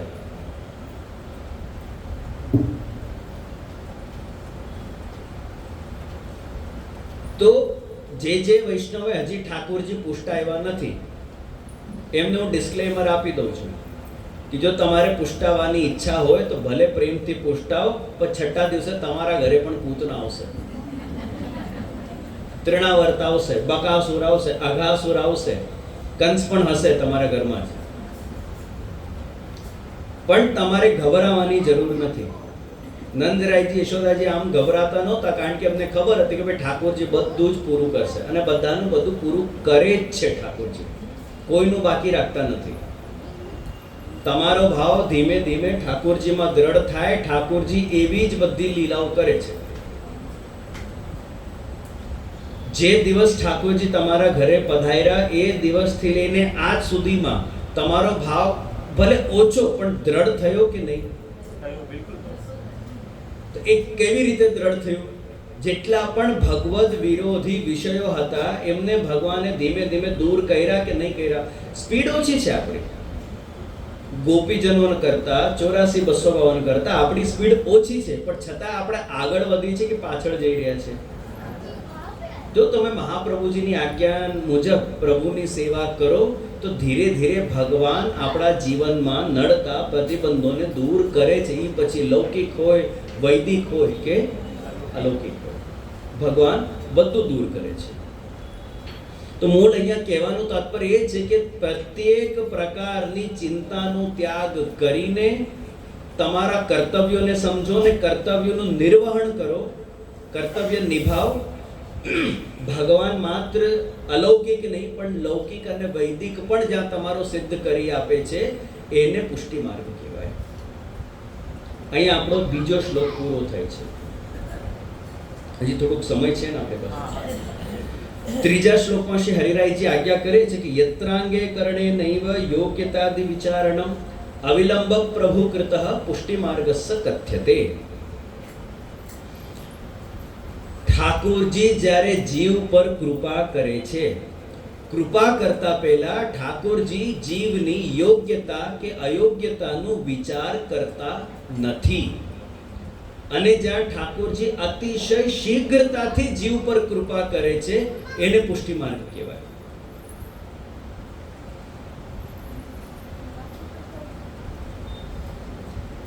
ગોપીજનો યોગ્ય કે અયોગ્ય?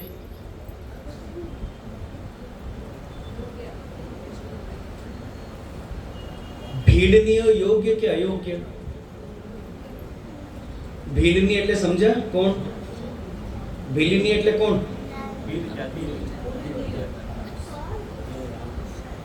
આદિવાસી સ્ત્રીઓ.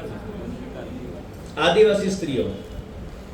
અચ્છા, આપણા ત્યાં છે ને ઠાકોરજીમાં સાવન મહિના બરાબર હિંડોળા ચાલુ થાય એના પહેલા આપણા ત્યાં ઠાકોરજીને 14ના દિવસે વનમાલા થાય છે. વનમાલા ખબર છે શું છે? આ વનમાલા કેમ ધરાવવામાં આવે છે ઠાકોરજીને? અને વનમાલાની એક વિશેષતા છે. અહીંયા છે ફૂલગરના બહેનો છે, ફૂલગરવાળા છે કોઈ?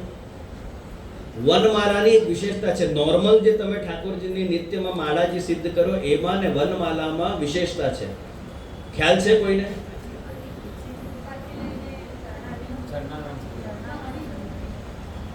ઠાકોરજી જે સિંહાસનમાં બિરાજે તે સિંહાસન જે પીઠક છે ત્યાંથી લઈને આગળ ખંડપાઠ ચોકી સુધી ઈ વનમાલા એટલી લાંબી હોય છે. એમાં એક વિશેષતા એવી છે કે વનમાલામાં છે ને મણકાઓને મેચ નથી કરતા. વનમાલા છે ને મેચિંગ નહીં હોય. આ બાજુ જેટલા જેવા મણકા લીધા છે એવા જ મણકા ત્યાં લેવું. થાકમાં પણ મેચિંગ કે અહીંથી જે રીતે ચાલુ કર્યું છે થાકના આ બાજુ પણ એ જ રીતે પૂરું કરવું એવું નથી હોતું. એટલે એમાં તમને એક છૂટ મળે છે કે જે ફૂલ હાથમાં આવે તે તમારે ભરી દેવાનું.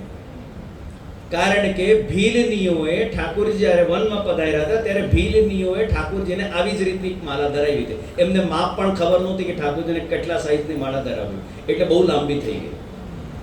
આજે પણ ઠાકોરજી ભીલનીઓના ભાવથી વનમાલા સ્વીકાર કરે છે. આજે પણ ઠાકોરજી ભીલનીઓના ભાવથી સાંજના સમયમાં છાક આરોગે છે. જે આદિવાસી સ્ત્રીઓને માલા ભરતા આવડતું નથી, જે ફૂલ હાથમાં આવી ગયું તે ફૂલથી ભરી દેવું. હવે એ સુગંધી હોય કે ન હોય, જંગલી હોય, કાંટો છે, આ છે તે છે, ફલાણું ઢીકનું કંઈ વિચાર નહોતું. જે હાથમાં આવ્યું એ ભરી દે. આમ તમે માલા જુઓ ને તો મિસમેચ થાય બંને બાજુ. આ બાજુ જેવા ફૂલ કે મણકા લીધા છે ને એ આ બાજુ નહીં મળે. પણ છતાંય ઠાકોરજી આજે પણ પ્રેમથી એમના ભાવે સેવા સ્વીકાર કરે છે. લૌકિક દૃષ્ટિથી તમે જુઓ કે આ તો વનમાં રહેનારી સ્ત્રીઓ છે, આ તો આદિવાસી સ્ત્રીઓ છે. આ લોકોને શું ખબર હશે? આમ તો કંઈ જ ખબર નહોતી એને. ઋષિ મુનિઓ બધું જ જાણતા હતા, જાણકાર હતા. પણ આજે એવી કઈ સેવા આપણે કરીએ ઋષિ મુનિના ભાવથી? આપણે ત્યાં કઈ સેવા થાય છે ઋષિ મુનિઓના ભાવથી? ઋષિ મુનિઓ યોગ્ય હોવા છતાં પણ સેવા માટે અયોગ્ય છે. અને આ બ્રજવાસીઓ, ગોપીજનો, ભીડનીઓ લૌકિક દૃષ્ટિએ અયોગ્ય હોવા છતાં પણ સેવા માટે યોગ્ય છે. તો શ્રી હરિરાયજી આજ્ઞા કરે છે કે ઠાકોરજી જીવ પર કૃપા કરતા પહેલા યોગ્યતા કે અયોગ્યતાનો વિચાર નથી કરતા કે આને કેટલા સાધન કર્યા છે, હવે આટલા કર્યા છે, હું આના ઉપર કૃપા કરીશ. આને કેટલા કર્યા છે, હું આના ઉપર કૃપા કરીશ. આ મર્યાદા માર્ગ છે. સાધનો પર દૃષ્ટિ રાખીને જ્યારે ભગવાન કૃપા કરે એને મર્યાદા માર્ગ કહેવાય. અને સાધન વગર પણ ભગવાન સામે ચાલીને જીવ પર કૃપા કરે એ પુષ્ટિ માર્ગ કહેવાય. કે કૃપા કરતા પહેલા ભગવાન એ વિચારતા નથી, એ ગણતરી રાખતા નથી કે જીવે કેટલા સાધન કર્યા છે. ભગવાને જો નક્કી કરી લીધું કે મારે આના ઉપર કૃપા કરવી છે તો ભગવાન એના એ જીવ પર કૃપા કરે છે. પછી જોતા નથી આને કેટલી માળા કરી, આ કેટલા સમયની સેવા કરે છે, આ પછી મને શિંગાર કેવા મને ધરાવે છે, સામગ્રી કેટલી ધરે છે, મારું નામ લે છે કે નથી લેતો, જપપાઠ કરે છે કે નથી કરતો. આમ તો ગોપીજનોમાં આજે પણ તમે જુઓ વ્રજની ભાષા છે ને એ રફ છે થોડી. ગુજરાતીઓ જેટલું મીઠા મીઠા બોલે એમાં પણ કાઠિયાવાડી જેટલું મીઠા મીઠા બોલે ને એ લોકો એવું નથી બોલતા. તમે ખાઓ છો પણ ગળ્યું ને બોલો છો પણ ગળ્યું, એવું નથી બોલતા. હું નામ નહીં લઉં. એક જગ્યા મારે એક બાળક સાથે આમ ખાલી આમ ચર્ચા થઈ તો વૈષ્ણવ સૃષ્ટિને લઈને ખાલી આમ ચર્ચા થતી હતી. તો એ બાળકે બહુ સુંદર આજ્ઞા કરી. એમને આજ્ઞા કરી કે અહીંના વૈષ્ણવ છે ને ગુજરાત જેવા નથી. ગુજરાત કે સૌરાષ્ટ્ર બાજુના વૈષ્ણવ છે ને અથવા તો જે ગુજરાતી વૈષ્ણવ સૃષ્ટિ છે ને એ ગાય જેવી છે. આ બધા વૈષ્ણવો સાંડ જેવા છે. એમને એ રીતે ટેકલ કરવું પડે છે. આજે પણ તમે જુઓ વ્રજની ભાષા કેવી છે, થોડી કર્કશ છે, ગાલી ગલોચ છે. હવે ભગવાનને ગાળ અપાય? તમે કોઈક દિવસ કોઈ લોકલ અહીંયા પ્રસિદ્ધ મંદિર હોય ત્યાં જઈને ફાગુનના સમયમાં હોલાષ્ટક પછી તમે ટ્રાય કરો એક બે રસિયા ગાવાનું, શું હાલત થાય તમારી? મારી નાખશે એ લોકો. મહાદેવજીના મંદિરમાં જાઓ કે ગણેશજીના મંદિરમાં જાઓ. અરે તમે તો બાલાજીના મંદિરમાં જાઓ, તિરુપતિ જાઓ. તિરુપતિમાં તમે બાલાજીને રસિયા સંભળાવી શકો છો? તમે પંઢરપુર જતા રહો, વિઠ્ઠલનાથજીની આગળ તમે રસિયા ગાઈ શકો છો? આપણે ત્યાં શ્રીનાથજીમાં પણ ગાળ નથી ગવાતી. જેટલી પણ ગવાય છે નવનીત પ્રિયાજીની આગળ ગવાય છે, કારણ કે દેવાલય છે, દેવતા તરીકે આપ બિરાજમાન છો, દેવતાને ગાળ અપાય નહીં, પણ તમારા ઘરે બિરાજતા ઠાકોરજીને તમે ભરી ભરીને ગાળ આપો છો. અને ભગવાન પ્રેમપૂર્વક બધું સ્વીકાર કરે છે. આવા ગોપી, આ ગાળનો ક્રમ કેમ છે આપણા ત્યાં? આ ગોપીજનોના ભાવથી. કારણ કે એ લોકોને આ બોલી જ એવી છે. નોર્મલ જે એ લોકોની વોકેબ્યુલરી છે, એ વોકેબ્યુલરી એક સેન્ટેન્સમાં એક આ ગાળ વગર એમનું એક સેન્ટેન્સ પૂરું નહીં થાય. ને આજે પણ તમને યુપી બાજુ આ બધું જોવા મળે કે આ લોકો ગાળ વગર વાતો જ નહીં થાય. અને બીજું, તમે બધા પણ જો તમે એક ફ્રેન્ડ સર્કલમાં રહો તો તમે ફ્રેન્ડ સર્કલમાં ગાળ આપો છો કે નથી આપતા? ગાળના ભાવે ગાળ નથી આપતા, પણ આમ ગાળ આપો છો કે નથી આપતા? આપણે આપીએ જ છીએ ફ્રેન્ડને ગાળ, એમ ફલાના ફલાના આમ આમ બધું ટાઇટલ આપીને. અને એવું તો કયું સંબંધ આપણે છોડ્યું છે કે જેના ઉપર ગાળ નથી? એવું તો કોઈ સંબંધ નથી કે જેના ઉપર ગાળ નથી. આપણે બધા જ સંબંધોને આપણે એમાં ઇન્ક્લુડ કરી નાખ્યા. બહારનો વ્યક્તિ તમને ગાળ આપે તો તમને ગુસ્સો આવશે કે નહીં? એક પ્રભુ જો તમને આપે તો, અથવા તો ફ્રેન્ડ સર્કલમાં કોઈ આપે ત્યારે ગુસ્સો આવે છે? એ જ ગાળ છે. કેમ ગુસ્સો નથી આવતો? કેમ ખરાબ નથી લાગતો? એ જ ગાળ છે. તમારો અંગત વ્યક્તિ તમને આપે ત્યારે તમને કંઈ ખરાબ નથી લાગતું. રોડમાં ચાલતો માણસ જો તમને આપે તો એ કેમ ખરાબ લાગે છે? શબ્દ એ ને એ જ છે. અહીં ખરાબ લાગ્યું, અહીં ખરાબ કેમ નહીં લાગ્યું? કારણ કે અહીંયા ગાળ ઉપર તમારી દૃષ્ટિ હતી એટલે તમને ખરાબ લાગ્યું. ત્યાં વ્યક્તિ ઉપર તમારી દૃષ્ટિ છે, ગાળ ઉપર તમારું ધ્યાન નથી. આપનારો કોણ છે? એ મારો અંગત છે, મારો ખાસ છે, એટલે કાંઈ વાંધો નહીં, ચાલે, બધું જ ચાલે. એટલે ઠાકોરજી આપણું બધું ચલાવે છે. ક્યારે આ તો બધા મારા સખાઓ છે, સખાઓ આપે વાંધો નહીં. શિશુપાલનું ખાલી ઠાકોરજીએ 100 ગાળનું રાખ્યું હતું. આપણે 100 ઉપર આપીએ છીએ ભગવાનને 15 દિવસોમાં. એમાં પણ અમુક વૈષ્ણવ કે જે ભલે હોલાષ્ટક ચાલુ ન થયો, અમે અમારા મંડળમાં ગાળ લઈએ તો ચાલે કે ન ચાલે? સન્મુખ તો નહીં અપાય, સન્મુખ તો હોલાષ્ટક પછી જ અપાય છે. પણ પછી અમારે જો રસિયા રાખવા હોય ઘરમાં, અરે ધમાર નહીં ચાલુ થયો એના પહેલા વૈષ્ણવ ઘણીવાર રસિયા ચાલુ કરી દે, કારણ કે રસિયાનો એક અલગ જ આનંદ છે. તો કહેવાનો તાત્પર્ય એ છે કે યોગ્યતા કે અયોગ્ય, કૃપા કરતા પહેલા ભગવાન જીવની યોગ્યતા કે અયોગ્યતાનો વિચાર કરતા નથી. જે જીવ ઉપર ભગવાનની કૃપા છે એ યોગ્ય, જે જીવ ઉપર ભગવાનની કૃપા નથી એ અયોગ્ય. પછી એના લૌકિક યોગ્યતા કે અયોગ્યતાનો વિચાર કરવાની કોઈ આવશ્યકતા રહેતી નથી. અથવા તો ભગવાનને એવી કોઈ જબરદસ્તી નથી કે હું યોગ્ય ઉપર જ કૃપા કરું, અયોગ્ય ઉપર કૃપા નહીં કરું. શ્રી હરિરાયજી બહુ સુંદર એક જગ્યા લખે છે, દુષ્ટતમોપી દયા રહિતોપી વિધર્મ વિશેષ કૃતિ પ્રતિતોપી દુર્જન સંગરતોપી અવરોપી. પછી છેલ્લે શું લખે છે હરિરાયજી? કૃષ્ણ તવાસ્મિ નચાસ્મિ પરસ્ય. હવે હરિરાયજી ભગવાનને કહી રહ્યા છે, ભગવાન એકવાર આપ મારું બાયોડેટા જોઈ લો, હું કેવો છું, હું મારી ઓળખાણ આપને એકવાર આપી દઉં, હું કેવો છું. હરિરાયજી કહે છે કે દુષ્ટતમ અપી, હું કેવલ દુષ્ટ નથી, અત્યંત દુષ્ટ છું. જો દુષ્ટતાનો અવોર્ડ અનાઉન્સ કરવામાં આવે ને તો એ અવોર્ડ મને મળશે. હું એટલો દુષ્ટ છું. દુષ્ટતમ અપી દયા રહિતોપી, મારી અંદર 1% દયા નથી. હું કોઈના ઉપર દયા કરતો જ નથી, દયા રહિત છું. દુર્જન સંગરતોપી, મને વૈષ્ણવનું સંગ ગમતું જ નથી, સારા લોકોનું સંગ મને ગમતું જ નથી. મારી સાથે તો ભાઈ બેસીને કોઈ પિક્ચરની વાતો કરે, કોઈ મારી સાથે બેસીને પ્રપંચ કરે, સિરિયલોની વાતો કરે કે ભાઈ અનુપમામાં શું ચાલે છે, કે સાસ ભી કભી બહુતીમાં શું ચાલે છે. ઓ પાછું ચાલુ થઈ ગયું.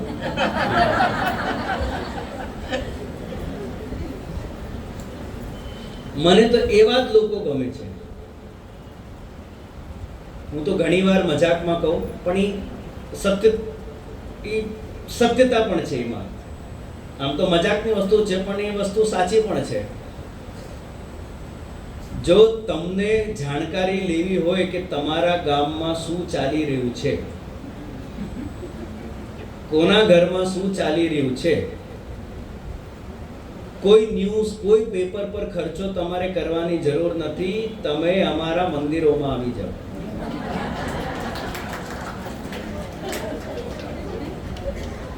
અહીંયા જે પ્રપંચ મળે છે ને એમાં પણ વિશેષ ફૂલ ઘરમાં જે પ્રપંચ થાય છે, ફૂલ ભરતા ભરતા, અને બધી જ જગ્યાઓ જ્યાં બાળકો બિરાજે છે ત્યાં પણ આ જ હાલત છે, ને જ્યાં બાળકો નથી બિરાજતા ત્યાં પણ આ જ હાલત છે.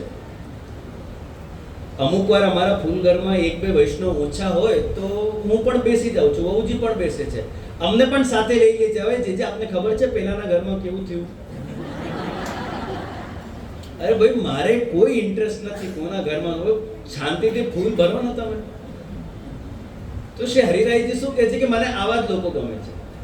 એ મારી સાથે બેસીને 84 ને 252 ને વલ્લભ સાખી ને આ બધું હરિરાય ભાંગ મુક્તાવલી આ બધી ચર્ચાઓ કોઈ કરે, હું ભાગી જાઉં ત્યાંથી. શિક્ષાપત્ર લઈને બેસી જાય, હું ત્યાંથી ભાગી જાઉં છું. મને આવા વૈષ્ણવ ગમતા નથી. મને તો મારી જોડે બીજાના ઘરની પ્રપંચ કરે ને ગામમાં શું ચાલે છે, ઘરમાં શું ચાલે છે, સાસુ કેવી છે ને વહુ કેવી છે, એ રોટલી બનાય છે કે નથી બનાવતી, કે સાસુ જ બધું હજુ કરે છે, બહુ આવ્યા પછી પણ. મને તો આવા લોકોનો સંગ ગમે છે. દુર્જન સંગ રતોપી. પછી હરિરાયજી કહે છે અવરોપી. અવરોપી એટલે હું અત્યંત નીચી હીન કક્ષાનો હું જીવ છું. આ બધું બોલીને હરિરાયજીએ છેલ્લું પોતનું મારી દીધું કે કૃષ્ણ તવાસ્મિ ન ચાસ્મિ પરસ્ય. હું ગમે તેવો છું પણ હે કૃષ્ણ હું તમારો છું, બીજા કોઈનો નથી. હવે પ્રશ્ન એ ઉત્પન્ન થયો કે અગર જો તમે કૃષ્ણના છો, અગર જો વસ્તુ કૃષ્ણની છે, એ દુષ્ટ હોઈ શકે છે, દયા રહિત હોઈ શકે છે, ખરાબ હોઈ શકે છે, હીન કક્ષાની હોઈ શકે છે. જો કૃષ્ણના હોવા છતાં પણ આ બધા દોષો જો એ વસ્તુ કે વ્યક્તિમાં છે તો કોના કારણથી છે? ભગવાનના કારણે જ છે. અને એને દૂર કરવા માટે ભગવાનને 1 સેકન્ડનો પણ ટાઈમ લાગવાનો નથી. એને દૂર કરવો તો ભગવાન દૂર કરી નાખશે. પણ ભગવાને કઈ લીલા કરવાની હશે એટલે ભગવાન આ બધા લોકોમાં આ બધા દોષ મૂકેલા છે.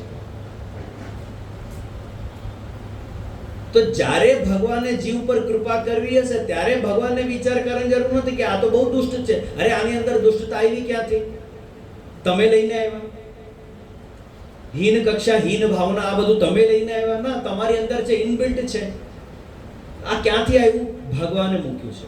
અને જ્યારે ભગવાને તમારી પાસે જે રીતે, જે સમય, જે પ્રકારની લીલા કરાવી છે એ પ્રકાર મુજબ ભગવાને તમને ભાવ આપ્યો છે. તમારો સ્વભાવ એ રીતનું છે. અને જ્યારે ભગવાને તમને ફલદાન કરવું હશે તો તમને ભગવાનને દૂર કરવા માટે 1 સેકન્ડ પણ સમય લાગવાનો નથી. એને દૂર કરવું હોય તો ભગવાન 1 સેકન્ડમાં દૂર કરી નાખશે. તો તમારે શું કામ દુષ્ટતાની ને આ બધા તમારા લક્ષણોની ચિંતા કરવાની જરૂર છે? હું કેવો છું ને ફલાણું છું, ઢીકલું છું. સૂરદાસજીને કેટલી સરસ મહાપ્રભુજી આજ્ઞા કરી. જ્યારે સૂરદાસજી મહાપ્રભુજી પાસે ગયા, સૂરદાસજીએ કયો પદ ગાયો?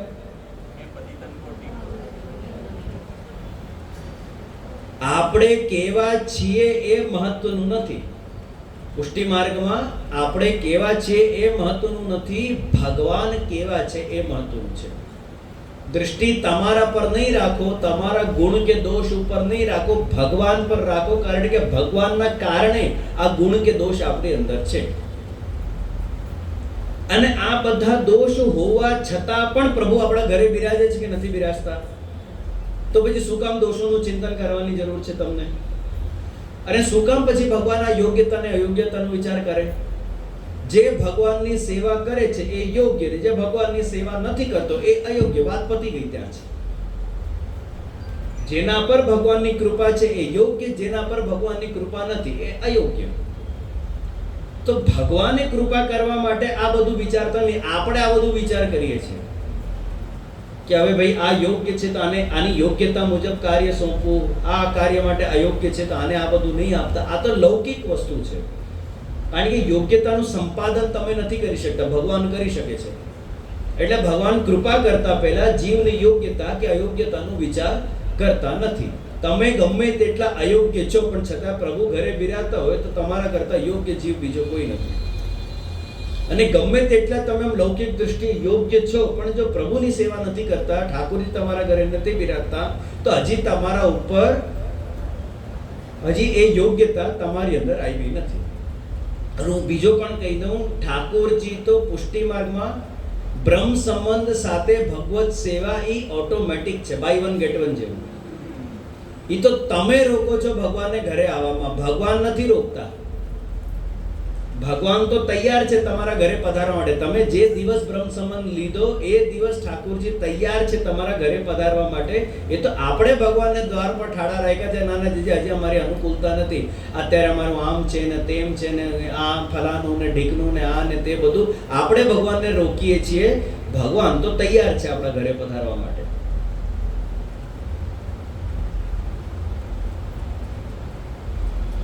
આ શ્લોકમાં મહત્વપૂર્ણ શબ્દ કયું છે ખબર છે? અવિલંબ. અવિલંબ પ્રભુકૃત પુષ્ટિ માર્ગસ્ય કથ્યતે.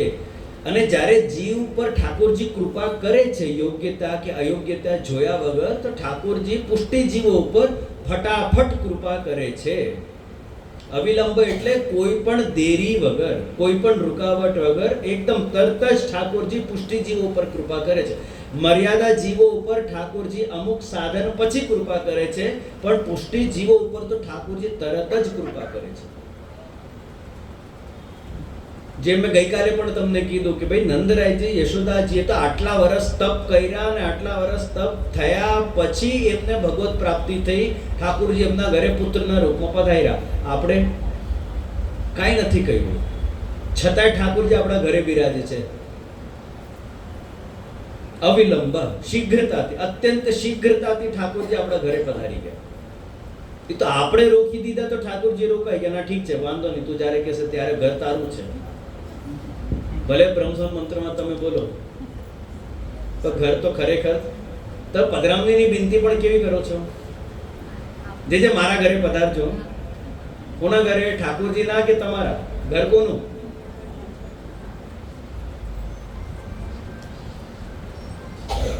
અચ્છા, ઠાકોરજી આપણા ઉપર કૃપા કરે છે એ મહત્વનું છે.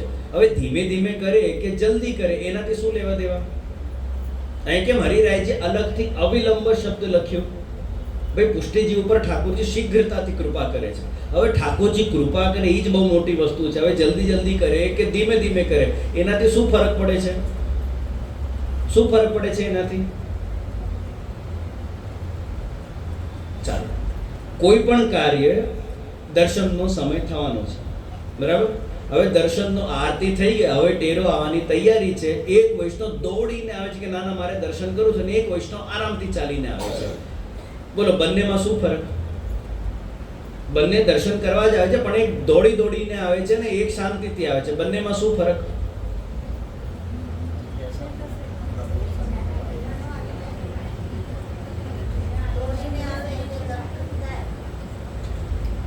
બંનેના ભાવમાં શું ફરક છે?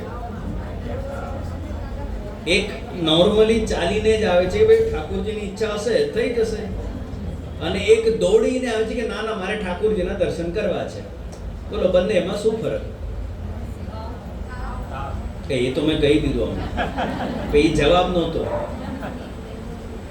જે કાર્ય કરવામાં તમારી રુચિ હોય છે ને એમાં તમારી સ્પીડ પણ વધી જાય છે.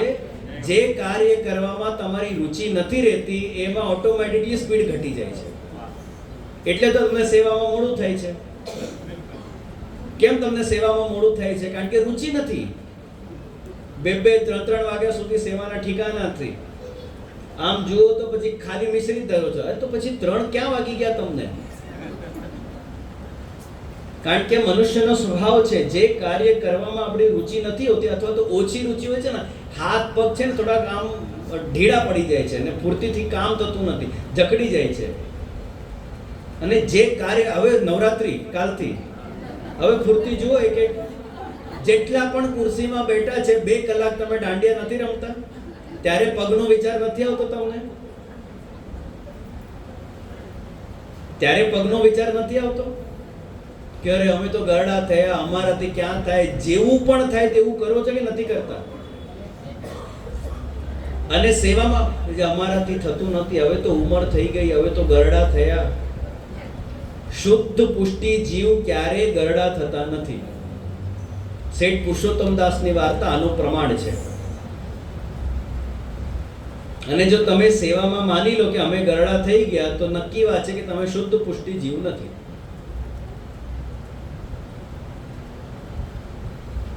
જેટલા પણ ઉપર બેઠા છો, બરાબર? ઠીક છે, તકલીફ હશે, હું માનું છું, કોઈ ના નથી.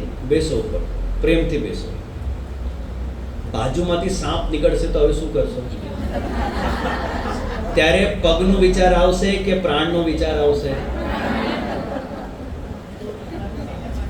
ત્યારે પગનો વિચાર નહીં આવે, કારણ કે પ્રાણોમાં રહેલી તમારી આસક્તિ તમને કહે છે હવે પગ તૂટે તો તૂટે, ભાગ અહીંથી પહેલા. પણ સેવામાં તમને પહેલા પગનો વિચાર આવે છે, પ્રભુનો વિચાર નથી આવતો. તો ઠાકોર એના ઉપરથી ખબર પડે છે કે સેવામાં તમારી કેટલી રુચિ છે, સેવા તમારા માટે પ્રાયોરિટી છે કે નહીં, એ તમારા વર્તન ઉપરથી ખબર પડી જાય. સેવા જરૂરી છે, ના નથી, કરીએ જ છીએ આપણે, પણ એ પ્રાયોરિટીની લિસ્ટમાં સેવાનો નંબર બહુ પાછળ છે.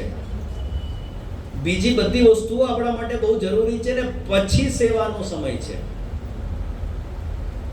લોકડાઉનના ટાઈમની વાત છે, વૈષ્ણવનો મારી પાસે ફોન આવ્યો કે જે આપની આજ્ઞા હોય તો અમે અન્નકૂટ કરીએ. મેં કીધું માર્ચ એપ્રિલમાં અન્નકૂટ ક્યાંથી થાય? તો ઉષ્ણકાલનો સમય છે, અન્નકૂટ ક્યાંથી થાય? નાના જેથી તો ઘરમાં છીએ ને, ફ્રી જ છીએ. મેં કીધું આજે તમે ફ્રી છો, તમારે અન્નકૂટ કરવાની ઈચ્છા છે, કાલે પાછું લોકડાઉન ખુલશે, તમે મિશ્રી ભોગમાં આવી જશો. મેં તમારા કન્વીનિયન્સ મુજબ ઠાકોરજીને પરિશ્રમ નહીં આપો. એટલે અહીંયા ભલે તમે કહો કે અન્નકૂટ કરવાની ઈચ્છા છે, પણ મુખ્યતા કોની? ઠાકોરજીની મુખ્યતા છે અહીંયા, ઠાકોરજીની મુખ્યતા નથી. આજે હું ફ્રી છું, મારી પાસે ટાઈમ છે, તો હું અન્નકૂટ કરવાની ઈચ્છા રાખું છું. તો પ્રધાનતા તમારી છે. ભલે દેખાવામાં શું દેખાય કે અન્નકૂટ કરે, ઓ આ જીવ તો અન્નકૂટ કરે, પણ અન્નકૂટની મહત્તા નથી, ત્યાં તમારા ભાવની મહત્તા. હું ફ્રી છું એટલે કરું છું.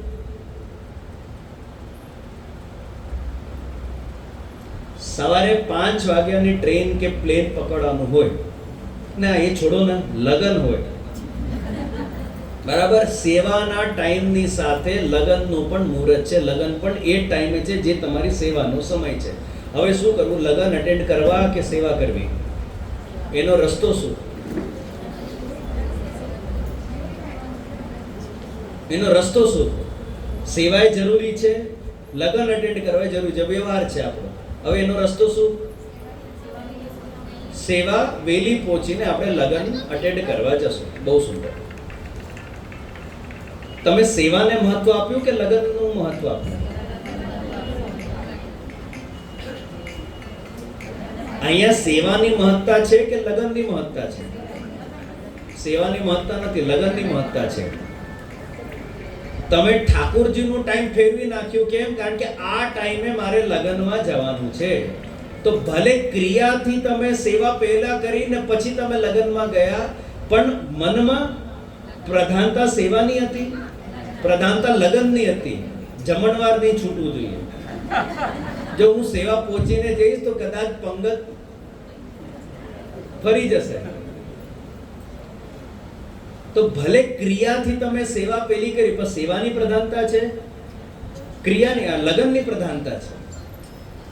તમે લગન પહોંચી, અરે સેવા પહોંચીને પણ તમે લગનમાં જઈ શકતા હતા. મારું થોડુંક મોડું થઈ ગયું, ક્રમ પહોંચીને આવતા થોડુંક મોડું થઈ ગયું, આ લો વ્યવહાર. તમારી ઉપસ્થિતિ મહત્વની છે, પણ તમારા માટે ઉપસ્થિતિ મહત્વની છે.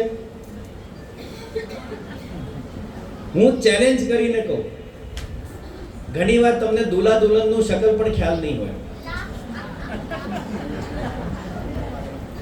લગનમાં તમે જાઓ, દુલ્હા દુલ્હન પર કેટલું તમારું ધ્યાન હોય છે કે ભાઈ દુલ્હા કોણ? એ ખાલી કવર આપતા ટાઈમ, ફોટો લેતા ટાઈમ આપણે દુલ્હા દુલ્હન, બાકી દુલ્હા દુલ્હનથી કોઈ લેવા દેવા નથી.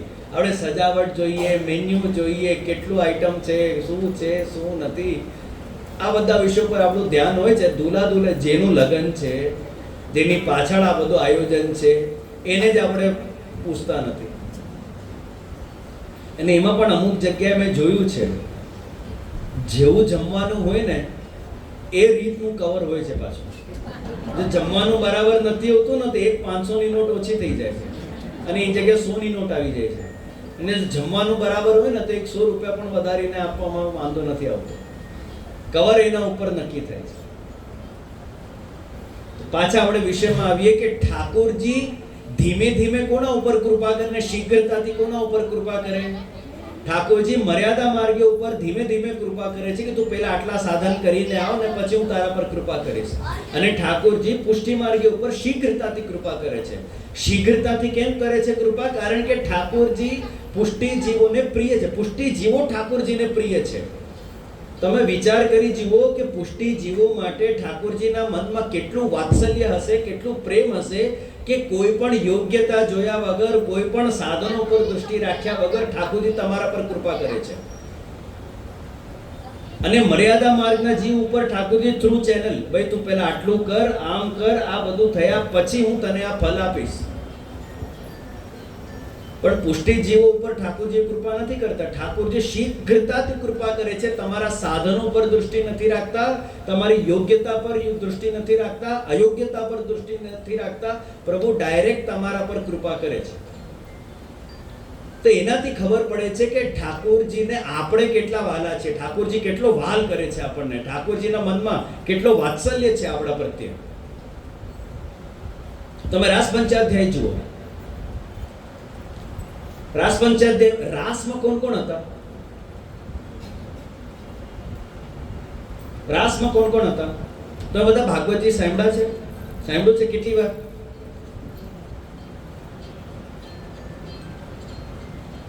બે ત્રણ વાર સાંભળે છે ભાગવતજી. સપ્તાહ આખી 7 દિવસ બેસીને, બરાબર?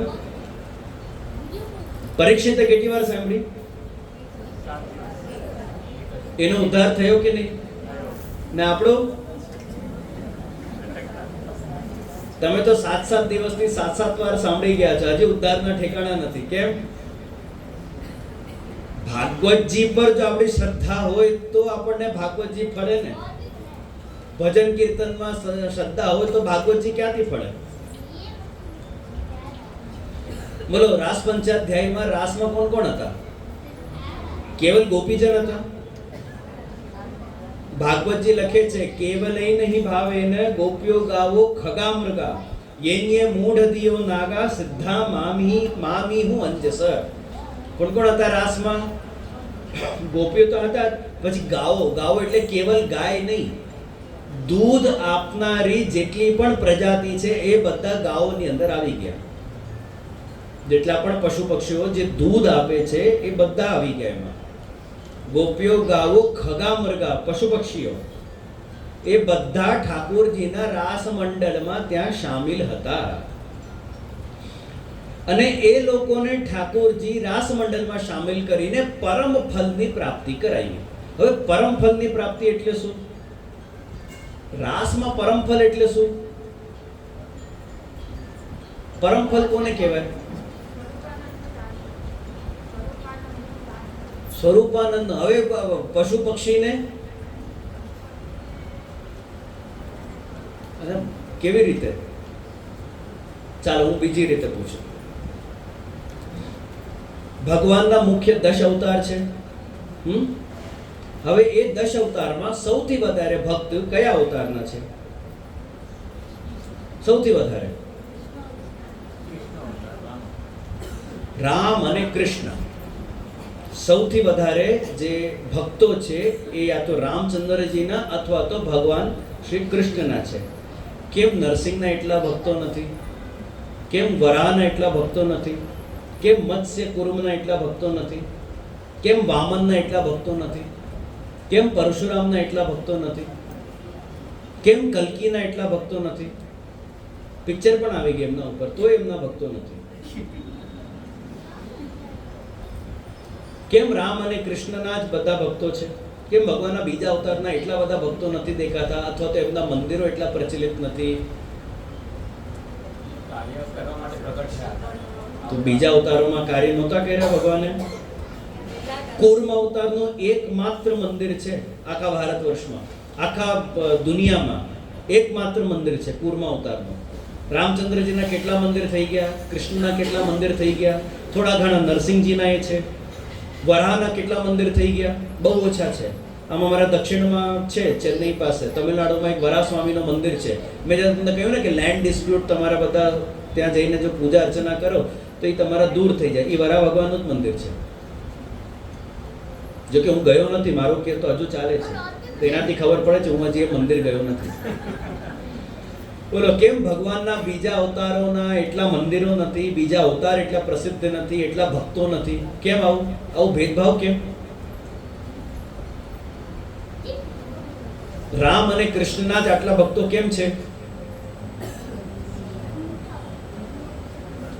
કારણ કે મનુષ્યનો મનુષ્ય પ્રત્યે આકર્ષણ સ્વાભાવિક છે. તમને નરસિંહજી નહીં ગમે, તમને નરસિંહજી નહીં ગમે, નરસિંહજી પ્રત્યે તમને એ આકર્ષણનો અનુભવ નહીં થાય જે આકર્ષણ તમને રામચંદ્રજી કે કૃષ્ણ પ્રત્યે થશે. વામન અવતારને જોઈને તમારી અંદર એ આકર્ષણ તમને એનો અનુભવ નહીં થાય જેટલો તમને રામ કે કૃષ્ણને જોઈને થશે. વરાહને જોઈને, કુર્મને જોઈને, મત્સ્યને જોઈને તમને એ આકર્ષણ નહીં થાય જે આકર્ષણ તમને રામ અને કૃષ્ણ જોઈને થાય છે, કારણ કે મનુષ્ય રૂપમાં પધાર્યા છે. તો મનુષ્યનો મનુષ્ય પ્રત્યે આકર્ષણ સ્વાભાવિક છે. રાસ પંચાધ્યાયમાં હવે પાછા આવો. ગોપીઓને કેમ ભગવાન ગમતા હતા? સમજાઈ ગયું, ઠીક છે. એ પણ મનુષ્ય દેહમાં હતા, ભગવાન પણ મનુષ્ય દેહમાં હતા. ચલો, ભગવાન પ્રત્યે એમનું આકર્ષણ સમજાય છે. ગાય, વાંદરાઓ, હિરણીઓ, મોર, મોરણીઓ, તોતા, બીજા પશુ પક્ષી, એમને પણ ભગવાન એટલા, ભગવાન કેમ એમને ભગવાનનો આકર્ષણ એટલો હતો? એક વાંદરાની સામે તમે એક મિસ યુનિવર્સ ને ઊભું કરો, એક વાંદરીને ઊભું કરો, એ ક્યાં જશે? એક ગધાની આગળ તમે ગધેડીનો ફોટો રાખો અને એક મિસ યુનિવર્સનું રાખો, એનું આકર્ષણ ક્યાં થશે? સ્વાભાવિક છે. પણ અહીંયા ભગવાન મનુષ્ય દેહમાં હતા, મનુષ્ય રૂપમાં હતા, અને આ પશુ પક્ષીઓનું આકર્ષણ ભગવાનમાં થયું. એ જ ભગવાને પરમ ફળની પ્રાપ્તિ એમને કરાવી. એમનું પશુ દેહ એમના ઉદ્ધારમાં બાધક બન્યો નથી. ભગવાને એવું નથી કહ્યું જેમ રામચંદ્રજીએ ઋષિઓને કહી દીધું કે તમે ભાઈ કૃષ્ણ અવતારમાં આવજો ત્યારે મળીએ આપણે, એવું ભગવાને નથી કહ્યું. ગોપીઓનું તો પણ સમજાય છે, એ રામચંદ્રજીના સમયના જ હતા. પણ જેટલા પણ ગાયો હતા, જેટલા પણ ત્યાં પશુ પક્ષીઓ હતા, એમને તો એ જ જન્મમાં, એ જ પશુ યોનિમાં ભગવાને પરમ ફળની પ્રાપ્તિ કરાવી. અને પરમ ફળની પ્રાપ્તિ શું છે? એ પશુ યોનિ ભગવાન પ્રત્યે આકર્ષણમાં બાધક બની નહીં. જે સ્વરૂપાનંદનો અનુભવ તમે કહો છો, જે સ્વરૂપ ભગવાનનું સ્વરૂપ એક મનુષ્યને જે રીતે સમજાય છે, જે આકર્ષણ એક મનુષ્યને થાય છે, એ જ આકર્ષણ ગાયોને પણ થયું, એ જ આકર્ષણ વાંદરાઓને પણ થયું. એટલે ભગવાને એમના અંદરથી પશુ યોનિ એ લુપ્ત કરી નાખી, સ્ત્રી તત્વ રહેવા દીધું ને એમને ભગવાને ફળની પ્રાપ્તિ કરાવી. બાકી ગાયનું કોઈ ભગવાન પ્રત્યે આકર્ષણ થાય? પશુ પક્ષીનો ભગવાન પ્રત્યે આકર્ષણ થાય? પણ ત્યાં થયું. એ જ ભગવાનની પરમ કૃપા છે, આ શીઘ્રતા. એ જ જન્મમાં, એ જ સમય ભગવાને એમને દર્શન આપ્યા. અરે વેણુ ગીતમાં તો ત્યાં સુધી વર્ણન આવે છે. ગાયોની સૌથી વધારે શેમાં આસક્તિ હોય છે? સૌથી મોટી આસક્તિ શેમાં હોય છે ગાયોની? ચરવામાં. ચરવામાં હોય છે. કારણ કે ચરે તો દૂધ બને તો બછડાને આપે. ચરવામાં જ્યારે ભગવાન રાસમાંથી, લઘુ રાસમાંથી અંતર્ધ્યાન થયા, અંતર્ધ્યાન થઈને જ્યારે પાછા પ્રગટ થયા ત્યારે ગાયો ત્યાં હતી. ગાયો જેની આસક્તિ ઘાસમાં હતી, એ ઘાસ ચરતી હતી, પણ એ ચરતા ટાઈમે જ્યારે ભગવાનના દર્શન કર્યા ત્યારે એમનું મોઢું ખુલ્લું ને ખુલ્લું રહી ગયું. એમને ઘાસને છોડીને ભગવાન તરફ એમની દૃષ્ટિ હતી. અને આપણે બધા કેવા છીએ કે ભગવાન સામે ઊભા હોય ને આપણે આમ આંખ બંધ કરીને દર્શન કરવા જઈએ છીએ. એનાથી બીજી શું બદકિસ્મતી હોઈ શકે? સાક્ષાત ભગવાન સામે ઊભા છે ને એમની સન્મુખ જઈને તમે આંખ બંધ કરી લો, શું કિસ્મત તમારી? પુષ્ટિ માર્ગમાં આંખ બંધ કરીને દર્શન કરવાનો પ્રકાર નથી, આંખ ખોલીને દર્શન કરવાનો પ્રકાર છે. ભાઈ આજે ઠાકોરજી કયા વસ્ત્ર ધારણ કર્યા છે, કયા શૃંગાર ધારણ કર્યા છે, પીછવાઈ કેવી છે, કયા ટાઈપની પીછવાઈ છે, વસ્ત્રનું મટીરિયલ શું છે, જરીના છે, લહેરિયાના છે, કોટનના છે, છાપાના છે, સાટીનના છે, ત્યાં સુધી જોવામાં આવે છે. તો તમે આંખ બંધ કરી લો તો ક્યાંથી તમને દર્શન થાય? હે ભગવાન આટલું અમારું પૂરું કરી દેજો. ગાયો જેમની આસક્તિ ચારામાં હતી, ઘાસમાં હતી, એ આસક્તિ એની નિવૃત્ત થઈ ભગવાનના દર્શનને જોઈને. આકર્ષણ વિચાર કરો તમે કે ગાયોના મનમાં શું આકર્ષણ થયું હશે ભગવાનનું. એ પશુ છે, મૂળ છે. આ બધા મૂળ પશુઓ છે. એ મૂળ દિયો નાગા. આ મૂળ લોકોને પણ જ્યારે ભગવાનનું સ્વરૂપ સમજાય છે, એ ભગવાનની એમના ઉપર પરમ કૃપા છે. ને આપણે બહુ હોશિયાર, બહુ બુદ્ધિમાની વાણિયાઓ આપણે બધા, અને ગાયો કરતા મૂળ છીએ કે જે ભગવાનને ઓળખી શકતા નથી હજી. જે ભગવાન આપણા ઘરે બિરાજે છે એને બરાબર આપણે ઓળખતા નથી, એમની સેવા બરાબર નથી કરતા. અને અહીંયા ગાયોને તમે જુઓ, હિરણીનો ઉલ્લેખ આવે છે વેણુ ગીતમાં. હિરણીઓ કેવી સેવા કરી ભગવાનની? હિરણ શું સેવા કરી શકે છે ભગવાનની? હિરણ પાસે ભગવાનની સેવા કરવા માટે એવું તે કયું વિષય છે?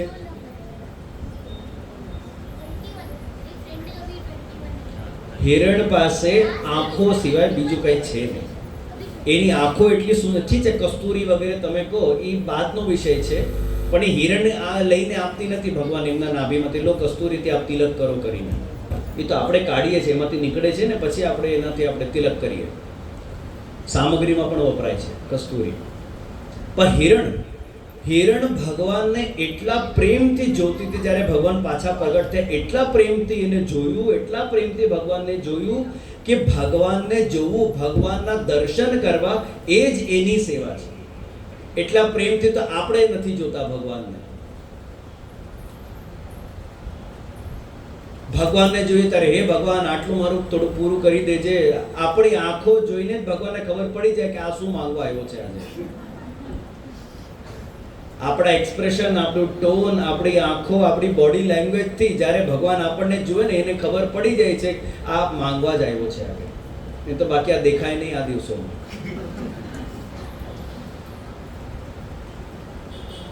હિરણીઓ જેની પાસે સેવાના કોઈ સાધન નથી, એ લોકો એટલા પ્રેમથી ભગવાનને જુએ છે, એમને સમજાય છે કે આ કોણ અમારી સામે પ્રગટ થયું છે. એટલા પ્રેમથી એમને ભગવાનને જોયું કે એ જોવું એ જ એમની સેવા છે. ને આપણે અહીંયા 56 ભોગ ધરીએ છીએ ને સેવામાં એની કોઈ ગણતરી થતી નથી. કારણ કે એ ભાવથી આપણે ભગવાનને જોતા નથી, એ સમજીને આપણે ભગવાનને જોતા નથી, કરીએ છીએ ગાડરિયા પ્રવાહની જેમ બધું જ આપણે કરીએ છીએ. તો કહેવાનું તાત્પર્ય એ છે કે એમની પશુ યોની એમના ઉદ્ધારમાં બાધક બની નહીં, એ પશુ યોનીમાં જ એમનો ઉદ્ધાર થઈ ગયો.